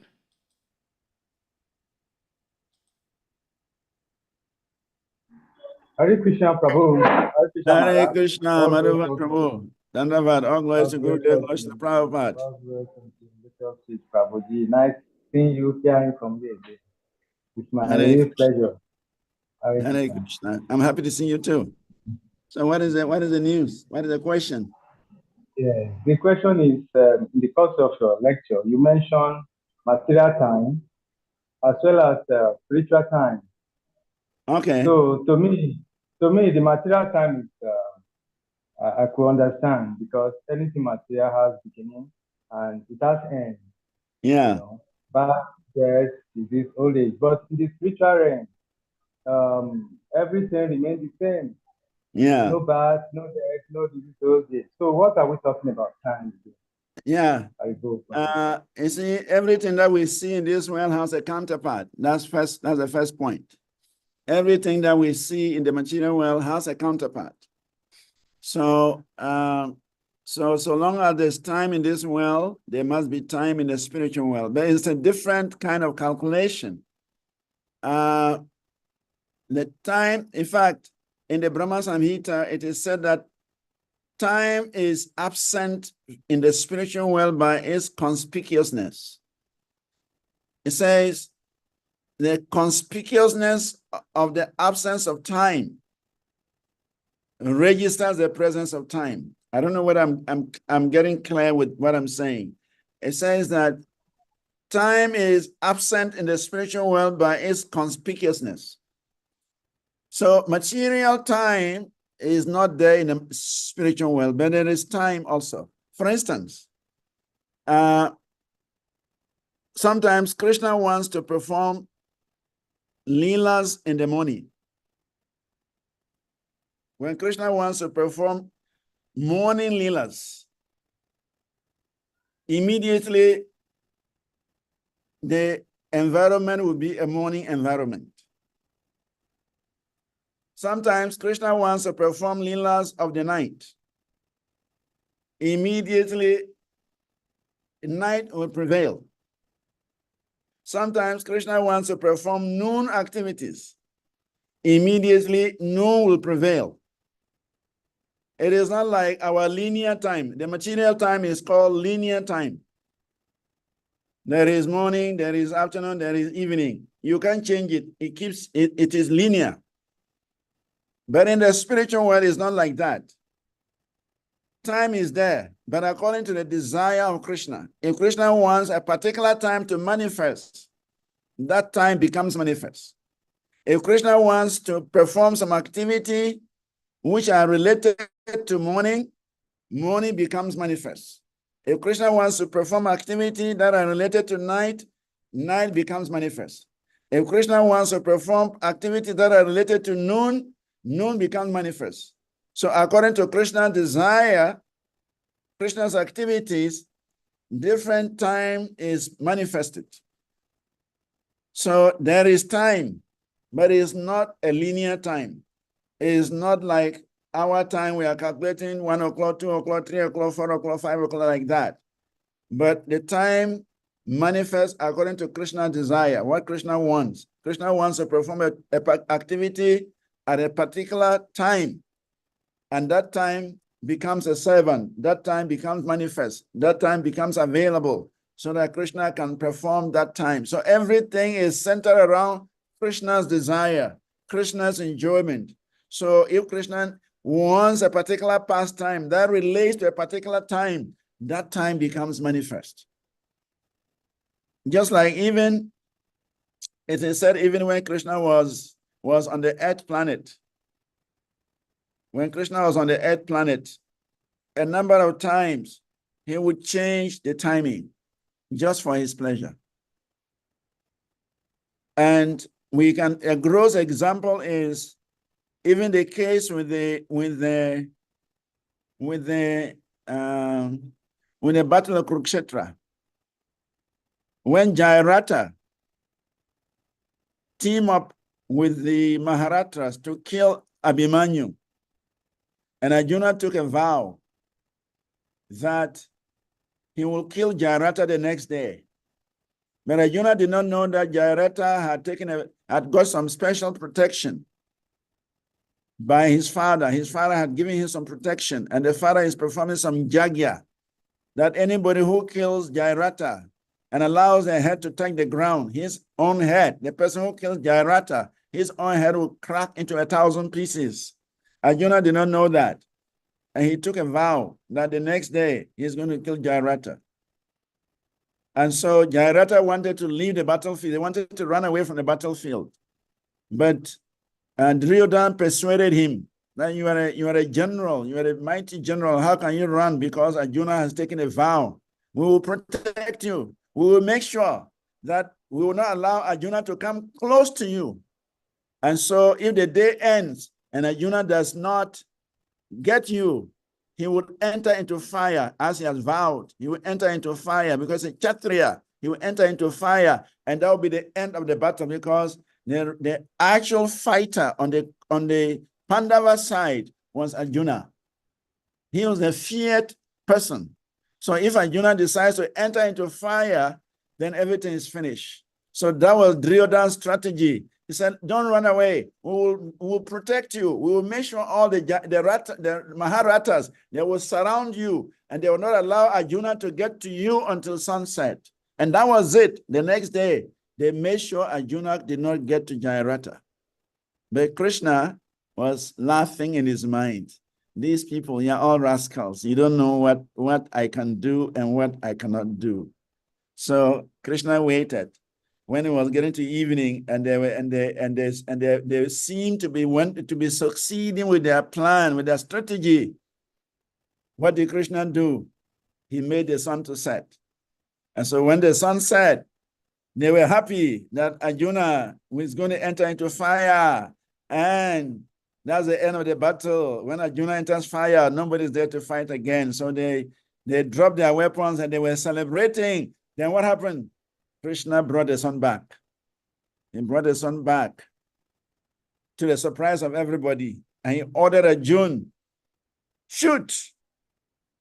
And he said, direct the head to his father who is performing some yagya somewhere. Direct the head to him. And so the father, some head with blood landed on his laps. And he pushed it off. And the thing fell on the ground. And because he pushed it off, his own head cracked, his son is killed, his head is cracked, and Arjuna had succeeded in killing Jayarata. So Krishna demonstrated that he controls time. He controls the sun. He controls the moon. He controls everything. So in the spiritual sky, Krishna controls time. Time is a servant.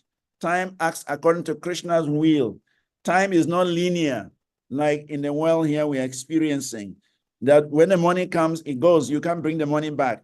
When this afternoon comes, it goes. You can't bring it back. When the night comes, it goes. You can't bring it back. In the spiritual world, it's different. If Krishna wants a night right now, even though it's morning, night will come. If Krishna wants a noon right now, even though it is night, noon will come. So according to Krishna's desire, different timing is manifested for Krishna's pastimes. So there is eternal time, which is under Krishna's direction, and there is external time or material time, which runs the universe. And that is represented by the sun. The sun plays a very important role in setting the time for the universe. I hope I have tried to answer your question. Yes, I'm very much satisfied, Prabhu. Thank Hare you. Krishna. Hare Krishna. Hare Krishna. Thank you so much for your question, and thank you, as usual, for the answer. Well, if I may attempt to ask one of my original questions. Okay, please. And that is, it's been a little bit of a bone of contention, especially on this particular platform. Okay. If I heard you right, it seemed to, and correct me please if I'm getting it wrong. If I heard you right, you also said it the same thing today. That is, some devotees say that on this particular earth planet we live, this Bharatvarsh is the only place where we we create reactions based on whatever action we perform. Any other part within the universe, there is no karmic reaction. And my understanding is that this Earth planet is considered to be like a mustard seed. It's very, very small amongst all the planets within the universe. And if this particular Bharatavash, this Earth planet with these continents and oceans, are the only place, these different continents on this Earth planet are the only place where action reaction take place. It baffles me a lot. So if you may shed light on it as to why this is the only place where we get a reaction from the actions we perform, nowhere else. Well, I would say that it is, as I mentioned, the universe is divided into three sections: the upper planetary system, the middle planetary system, and the lower planetary system. So the Earth belongs to the middle planetary system. It's called Bhumandala. It belongs to the middle planetary system. So the Earth, along with other planets, they belong to this category of planets. Actually, let's look at verse 921, Bhagavad Gita 921. Okay. Bhagavad Gita 921. 21.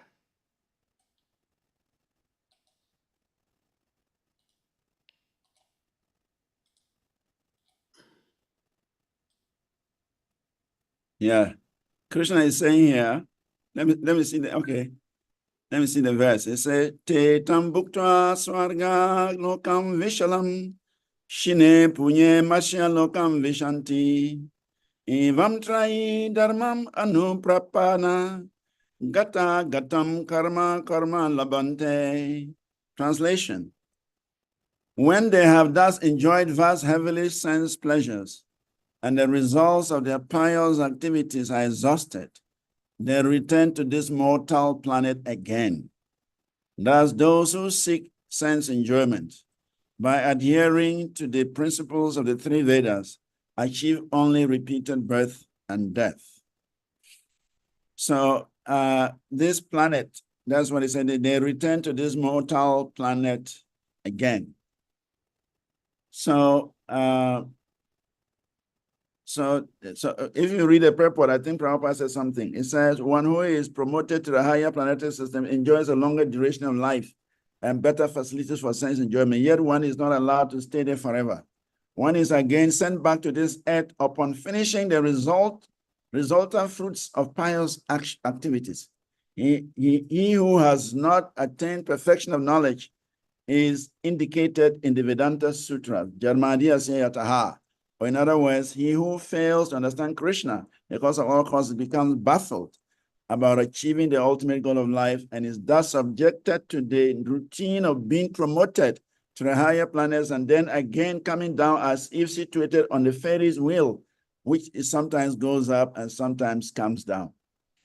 I don't know whether Prabhupada said something more on this. So the purport is that instead of being elevated to the spiritual world from which there is no longer any possibility of coming down, one simply revolves in the cycle of birth and death on higher and lower planetary systems.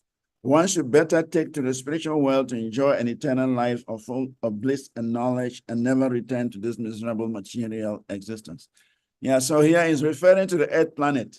But my understanding is that there are a group of planets. There are a group of planets that belong to the Bhumandala. And so this group of planets, the middle planetary system, which is inhabited by human beings, that is where we cultivate punya karma.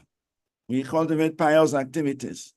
And so once you cultivate these pious activities, then in your next life, you go to the heavens to enjoy your pious activities. Or if you have accumulated impious activity, then you have to go to the hellish planets to suffer the reactions.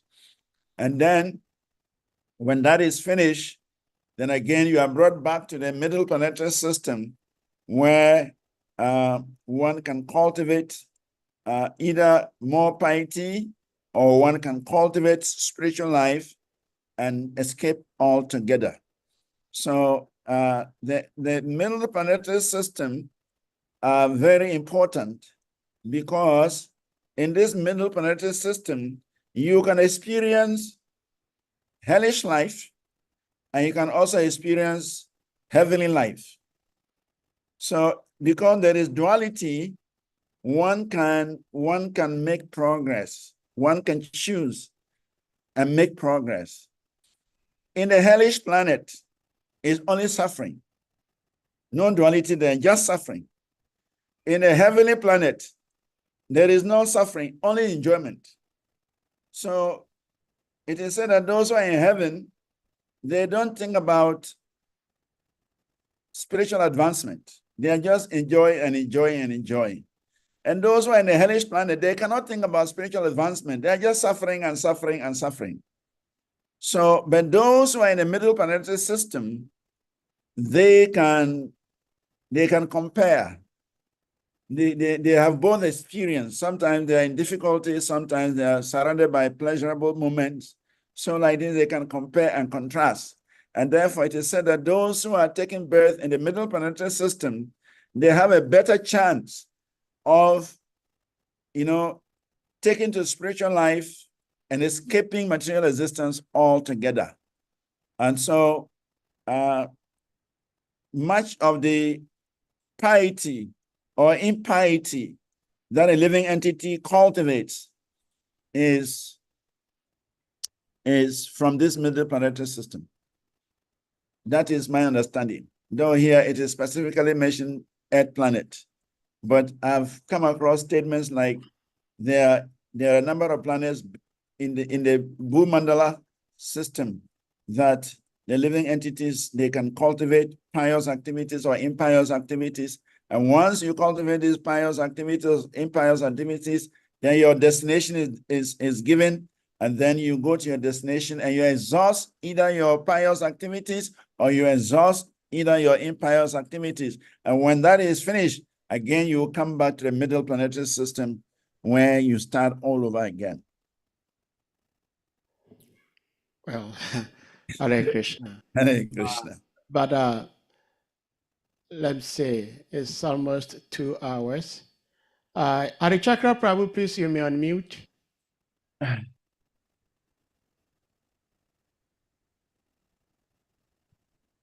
Hare Krishna, Prabhu.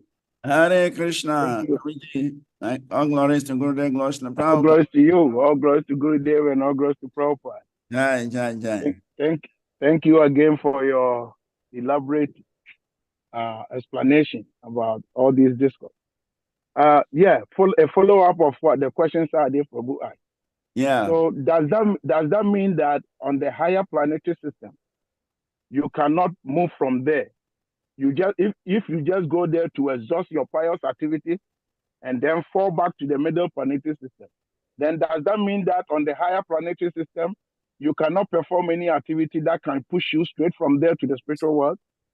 Well, I think there are some planets like Brahman Loka that I know. Brahman Loka, the Tapan Loka, Mahaloka, Brahman Loka, those planets. Tapan Loka, Mahaloka, Brahman Loka, those planets, if one goes there, one can make advancement and go back home. One does not come down because those planets are occupied by very exalted personalities. So they continue with their devotional service there and they go back home. But most of the heavenly planets, they don't engage in tapasya, they don't engage in spiritual activities. They're just enjoying the result of their piety. And so when the piety is exhausted, again, they have to come. But some specific planets are there where one can actually make progress and go back home, back to Godhead. It's not all the planets are under the same influence. Some planets are exceptional. Okay, so when we say, so if you have to go, like the example you are giving, that those highest planets like Brahmaloka, Yeah. and if you have to go there and then continue, and it means that you cannot fall from Brahmaloka down back here on the lower planet again. Well, that is what it is said. It said that all those who are taking birth in Brahma's planet, they actually go back home, back to Godhead with Lord Brahma. When Brahma, the only problem there is that you will be there as long as Brahma's life, 311 trillion 40 billion years, because it's only when Brahma is going back home that all of them will go with him. But on this Earth planet, if you are serious with your spiritual life, maybe one birth, two births, at most three births, one can go back home. 300 years or even less, one can go back home. But once you go to Brahma's planet or to Tapalok or Mahalok, then live there for colossal amount of time. So you have to be there for this long period of time until the universe comes to an end. Then you are promoted to the spiritual sky. So to the best of my knowledge, it is said that those who go to those planets, they're actually sannyasis, brahmacharis, people who are practicing some kind of austerity, some kind of cultivation of spiritual knowledge, and they have attained to that position. So generally, they don't fall down. They just continue progressing until they get out. But it takes a long time. Then does not contradict Krishna's saying in Bhagavad Gita that from the highest planet in the material world, because we all know that the highest planet in the material world is Brahmaloka. Yes. So he says from the highest planet in the material world down to the lowest. Yes. They are all places of misery. Yes. Where repeated birth and death take place. Takes place, yes. Yes, it's true, because they are within the material creation. So anything that is within the material creation is subject to the laws of material nature. But even though they are also subject to birth, death, disease, and old age, but they're in a different category. Just like even the demigods, they are also subject to birth, disease, old age, and death. But their own is completely different. Their birth is different, their death is different, their sickness is different, their lifespan is different. The demigods, it is said that they bring forth their children at the end of their lives. And when the child is born, it grows up on the same day. It's not like our children that takes many years to develop. As soon as the child is born, the next day he's an adult. So they also go through the same situations as spelled out by Krishna, by the authority Krishna, but there is variation, just like timing. Now I was mentioning in the beginning that the 1 month on our earthly planet is 1 day in Prittilok, and 6 months on our planet is 1 day in the heavenly planets. And so it goes up high. The higher you go, the more the time is elongated. So in the same way, sickness may be there, but they hardly get sick. Death is there, but they hardly die. Suffering is there, but hardly see it, though they may go through it. But it doesn't happen so rapidly or so rampantly as we experience it here in this middle planetary system. So they are there because that's the law of the universe. That is a temporary arrangement, and everybody within this temporary arrangement has to go through these things. But then according to your location in the universe, the effect is less or more. So those of us in the middle planetary system, we go through more of the birth and death and disease and old age. But in the heavens, they don't grow old so quickly. They don't die so quickly. they don't get sick so quickly. And so even though the Lord Brahma's planet is also affected, but it is very minimal, very, very minimal. Well, Hare Krishna, Yeah, thank you so much. my last question about Okay, this. Hare Chakra Prabhu, go ahead. So it's like if somebody is in the higher planetary system, even though he's supposed to go and enjoy, but based on the activity they perform, sometimes they are even cursed. They have not finished their round of enjoyment, but they are cursed and they to fall down. Yeah. So, and we know that if you, based on the activity that you were performing, that is how you were cursed.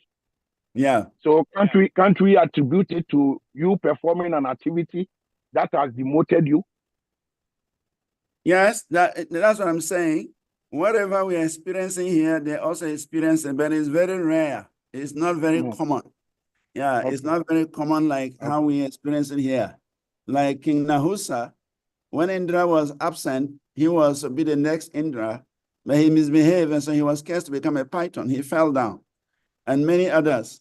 But there are very rare instances. Even Brahma, Indra himself, Indra became a hawk. And when Brahma came to deliver him, he wouldn't accept. So it's there, but it's not a rampant situation. It is a rare occurrence. That we must, it's a fact. It's very rare, but it's there. Death is there, but it's very rare. Old age is there, but it's very rare. All these things that we are experiencing here on daily basis is there, but it's very, very rare. And that is why the places are called the heavenly planets, because the suffering is there, but is not very Pronounced. It's not very pronounced. Thank you. Yeah. Hare Krishna, I'm in class. Yeah. Yeah, and maybe if I should bug you a little bit more. Yeah. It's like, yeah, the way you have explained it is perfectly understood. But look, taking us our situation on Earth here, for instance. Okay. I mean, if a living entity like the ant also sees us, the ant will also think that we dying is very rare. That's right. Agreed. All right. Agreed. The ant is looking at us as Brahmas. Okay. All right. So we are living 70 years, 80 years, 100 years. And the ant is only living for a few hours. So he said, these people, they're living so long. What's wrong with them? And the same way we're looking at Brahma. Brahma is living for 311 trillion years. It's just too much. You see, so according to our body, according to our karma, we occupy different positions. And then we see others as high up on the scale. So the ant is looking, the fly, the ant, they die within hours. So they're thinking we are living for such a, how is it possible? These human beings, they're living for 70 years, 100 years. It's too much. So the same way we are looking at the demigods. Well, thank you so much. Sorry, if I beg go. Yeah. One quick one. Prabhu, during your deliberation, you were also explaining that the bodies, as you go higher, yeah, then your duration increases, your enjoyment and everything. And we understand from the Vedic literature that the body of the ghost, we understand that it's a suffering situation. But at the same time, according to the Bhagavatam, the ghost body is higher than our body.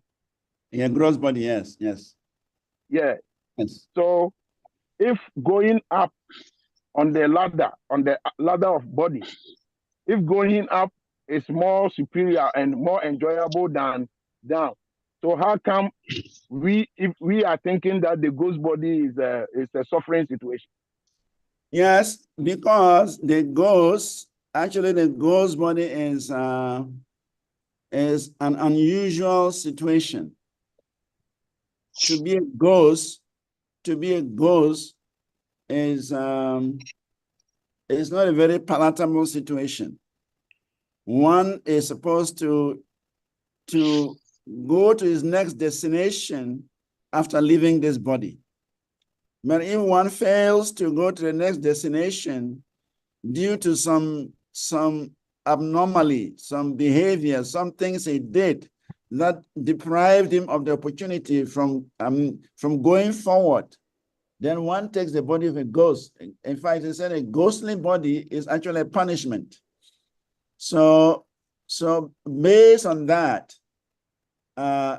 the ghostly life is considered a punishment because the living entity is supposed to either attain to taking all these places.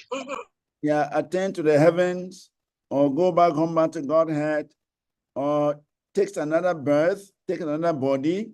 But if by his actions he is deprived of a physical body, he is deprived of a heavenly body, he is deprived of a spiritual body, then he lives in a ghostly form.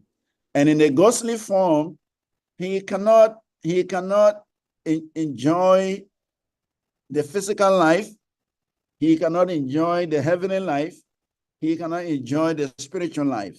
So therefore, he is in a miserable situation.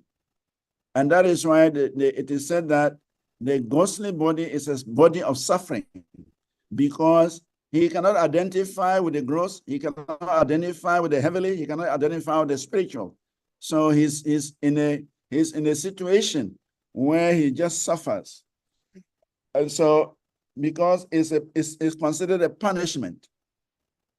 So whether it is subtle, whether it is higher than the physical body or not, but the understanding is that the ghost body is actually a punishment. And so he has to suffer even in the ghostly body, even though the ghostly body is superior to the physical body, but because the body is designated, the ghostly body is designated for suffering, so he suffers, even though he is in a higher position. Hare Krishna. Thank you very much, Prabhu. Hare Krishna. I think, yeah, because I was reading it in somewhere in Canto 6, but I've forgotten that text about the hierarchy of body. Yeah. How this one comes after this, that one comes after. But we will continue because we have already spent enough of your time. So I think we will continue in your Thank name. you. Thanks for the consideration. I think there's still two hands there. There are two hands up. I think those will be the last ones. Dr. Hassan, please unmute. Hare Krishna Maharaj, please kindly accept my humble respectful obeisances. All glory to Gurudev, all glory to Srila Prabhupada, and all glory to the Assembly devotees. Thank you so much for the wonderful class. I'm always excited to hear from you. Actually, I have two questions.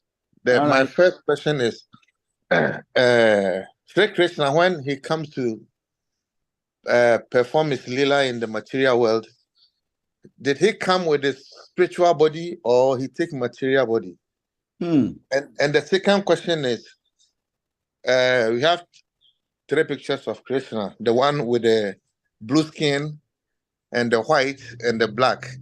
So did he perform one lila and go and come back again with a different skin, or he was performing his lila in different places at the same time?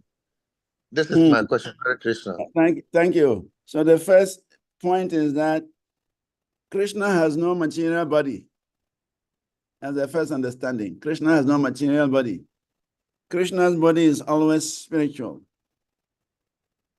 Krishna Gun, Krishna Nam, Krishna Gun, Krishna Leela, Vrinda, Krishna Sarupena Sama, Sarvachit Ananda.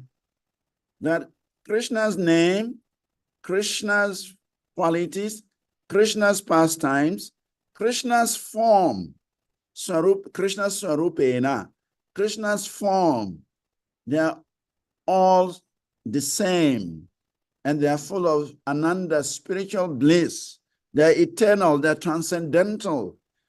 Krishna has no material body. When Krishna appears in this material world, he descends with his original spiritual form. So any form you see of Krishna, that form is spiritual. There is no question of material. It's just that Krishna is so kind, he allows us to see him, even though he has come in a spiritual form. He allows everyone, qualified or unqualified, demons and devotees alike, to see him in that form. That is Krishna's mercy. It is called Aloka Dana Kripa. Aloka Dana Kripa means when Krishna, out of his causeless mercy, allows the living entities to see him, to behold his form. That is Krishna's mercy. Otherwise, we have no qualification whatsoever to see the transcendental form of Krishna. But Krishna, out of his Aloka Dana Kripa, out of his causeless mercy, Krishna manifests himself before the eyes of even the demons. So Krishna's form is always spiritual. But sometimes Krishna creates an illusion just to bewilder those who deserve to be bewildered. So it is said that when Krishna left this planet, Earth, after living 125 years, Krishna left some illusory body behind. So sometimes when devotees hear this, they're wondering, what kind of body did Krishna leave behind? Does it mean Krishna came with a material body? No. Krishna has no material body. But Krishna, he does things to satisfy many, many purposes. With one stroke, Krishna can fulfill 1,000 desires. It is said that Gandhari, the mother of the Kauravas, he was angry with Krishna and he cursed Krishna. That because Krishna facilitated the killing of his 100 sons, Gandhari was angry with Krishna and he cursed Krishna that Krishna will be killed by a hunter's arrow. And Gandhari is said to be a great devotee, a very chaste lady, great devotee of Krishna. But out of frustration that she had lost all her 100 children, she cursed Krishna. And Krishna accepted that curse.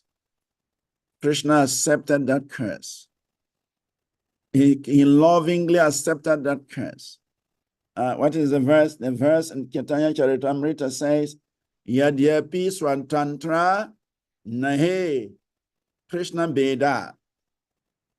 That even though Krishna is independent, Swatantra means Krishna is independent. Even though Krishna is independent, but Krishna also depends on his devotees' desire. Krishna survives on his devotees' desire, even though he's independent. We are Paratantra. Krishna is Swatantra. Paratantra means we depend on Krishna. We cannot be independent.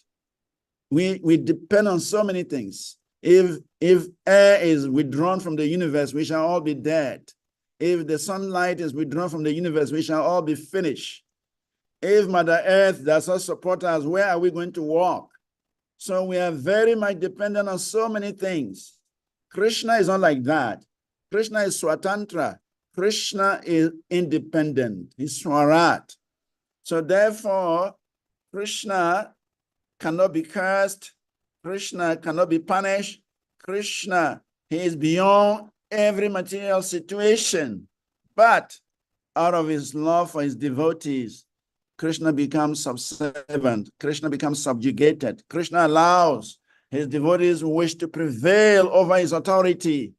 So because Gandhari had desired out of frustration that Krishna, for masterminding the killing of his 100 children, he said Krishna has to die by the arrow of a hunter. And Krishna said, yes, tatastu, let it be so. So to fulfill the desire of his devotee, Krishna manifested a body. And that is bewildering the non-devotees till tomorrow. When Balaram was to leave this planet, Balaram walked into the sea, and Anantasesha appeared and picked Balaram up and went up. Balaram did not go through what Krishna went through.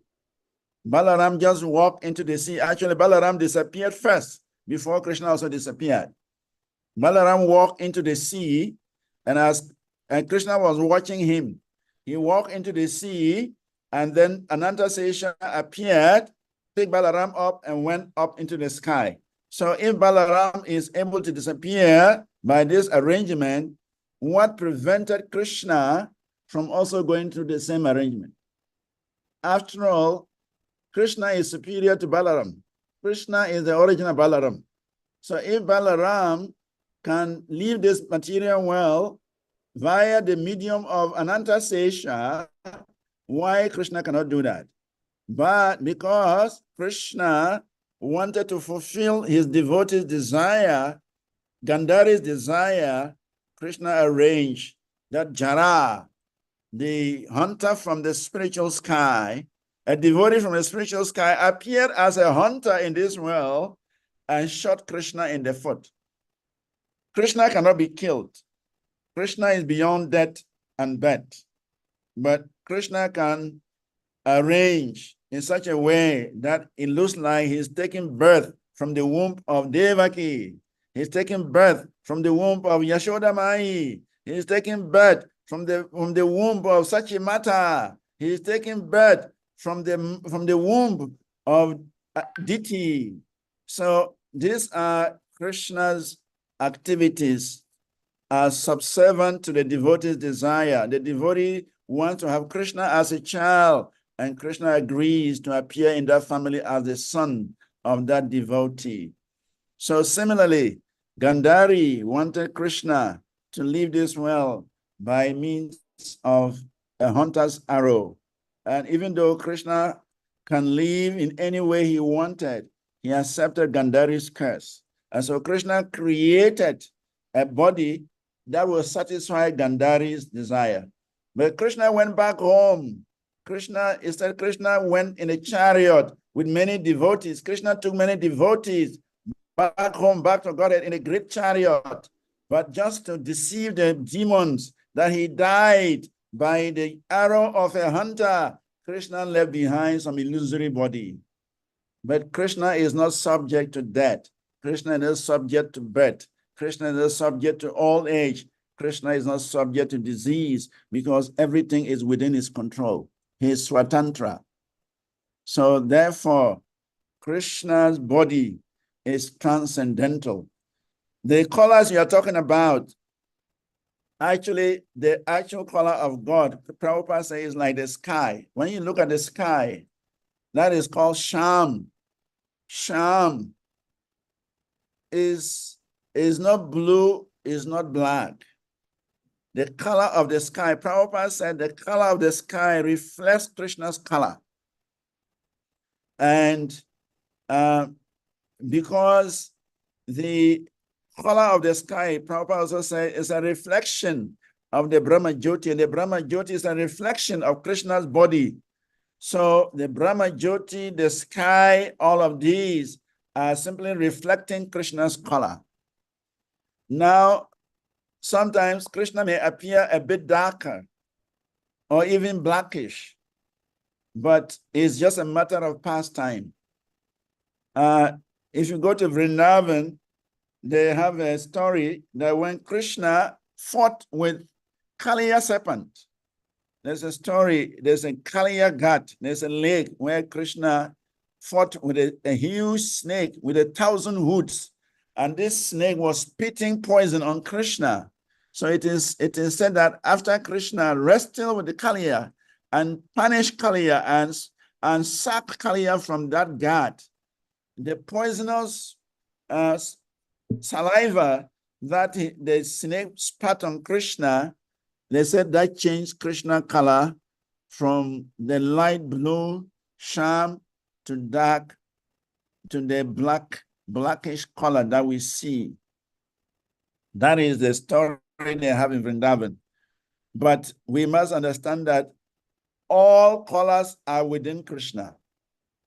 Krishna is the cause of all colors. So according to the desire, according to the pastime Krishna wants to perform, Krishna can manifest any color. We cannot restrict Krishna. Prabhupada often says, God means he can do anything. If God chooses to manifest a black color, we cannot question him. After all, where does the black color come from? It's from him. If God chooses to manifest a white color, we cannot question him. After all, where does the white color come from? It's from him. If Krishna chooses to manifest a green color, like in the case of Lord Ramachandra, we cannot challenge him. After all, where does the green color come from? It's from him. If Krishna desires to manifest a red color, like the case of Kapila Muni, we cannot challenge Krishna. Why are you manifesting in red color? According to time, place, and circumstance, according to the yuga, there are different yugas and different colors and different shades. So Krishna can choose any color he likes for a particular pastime he likes. We cannot question Krishna's color. Whichever he wants to do, he's Swarat, he's Swatantra, he's independent, and he can do anything he likes. That is the Supreme Personality of Godhead. That is Krishna. Is that okay, Dr. Hassan? Yes, thank you so much, Maharaj.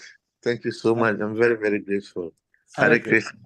I think we have last. Varahaji. Yes, Vara Prabhu, please. I know he wants to comment. Yeah. Hare Krishna, Hare Krishna. Hare Krishna, Prabhuji. My obeisances, all glories to Prabhupada. All glories to Gurudev Ganesha Prabhupada. Yeah. Okay. There is this question that Sadi Prabhu asked about creating karma only on Earth planet. Of course, you answered him nicely. But I'm beginning to have some fear. Okay. And that is Prabhupada's teaching is beginning to change, you know. Srila Prabhupada said that whether heaven on earth or heaven in Swarga, that it is like a better prison arrangement. You know, you may have gold menot, what do you call menot in English? Handcuff. You may have golden handcuff, silver handcuff.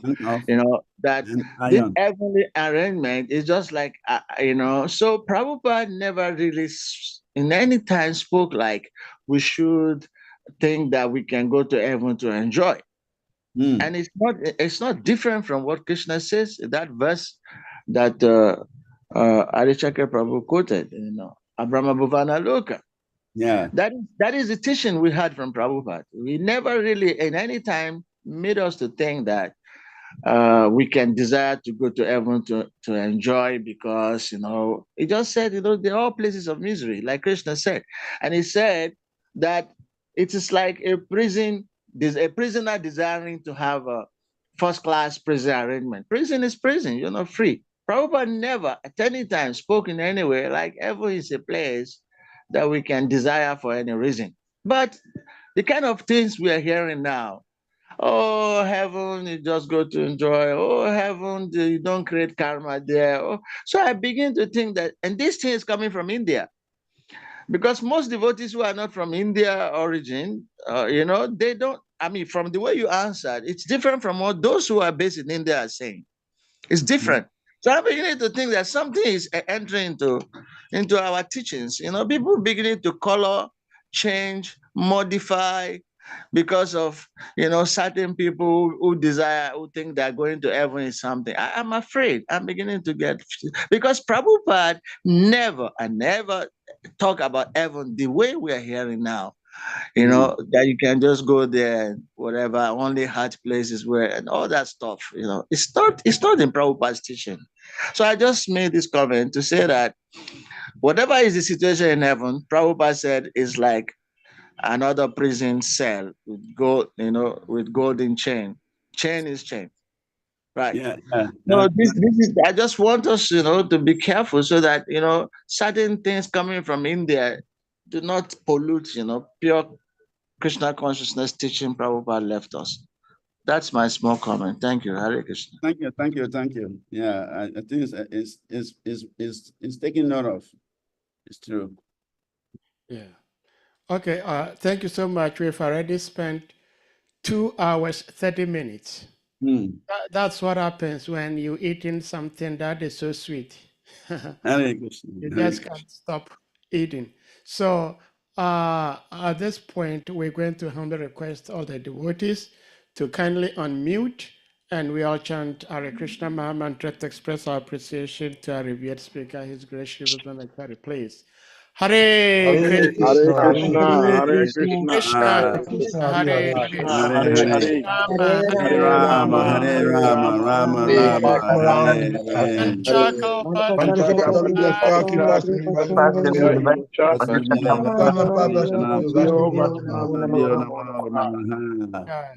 Prabhupada ki jai. Srivas Vanacari Prabhu ki jai. Jai.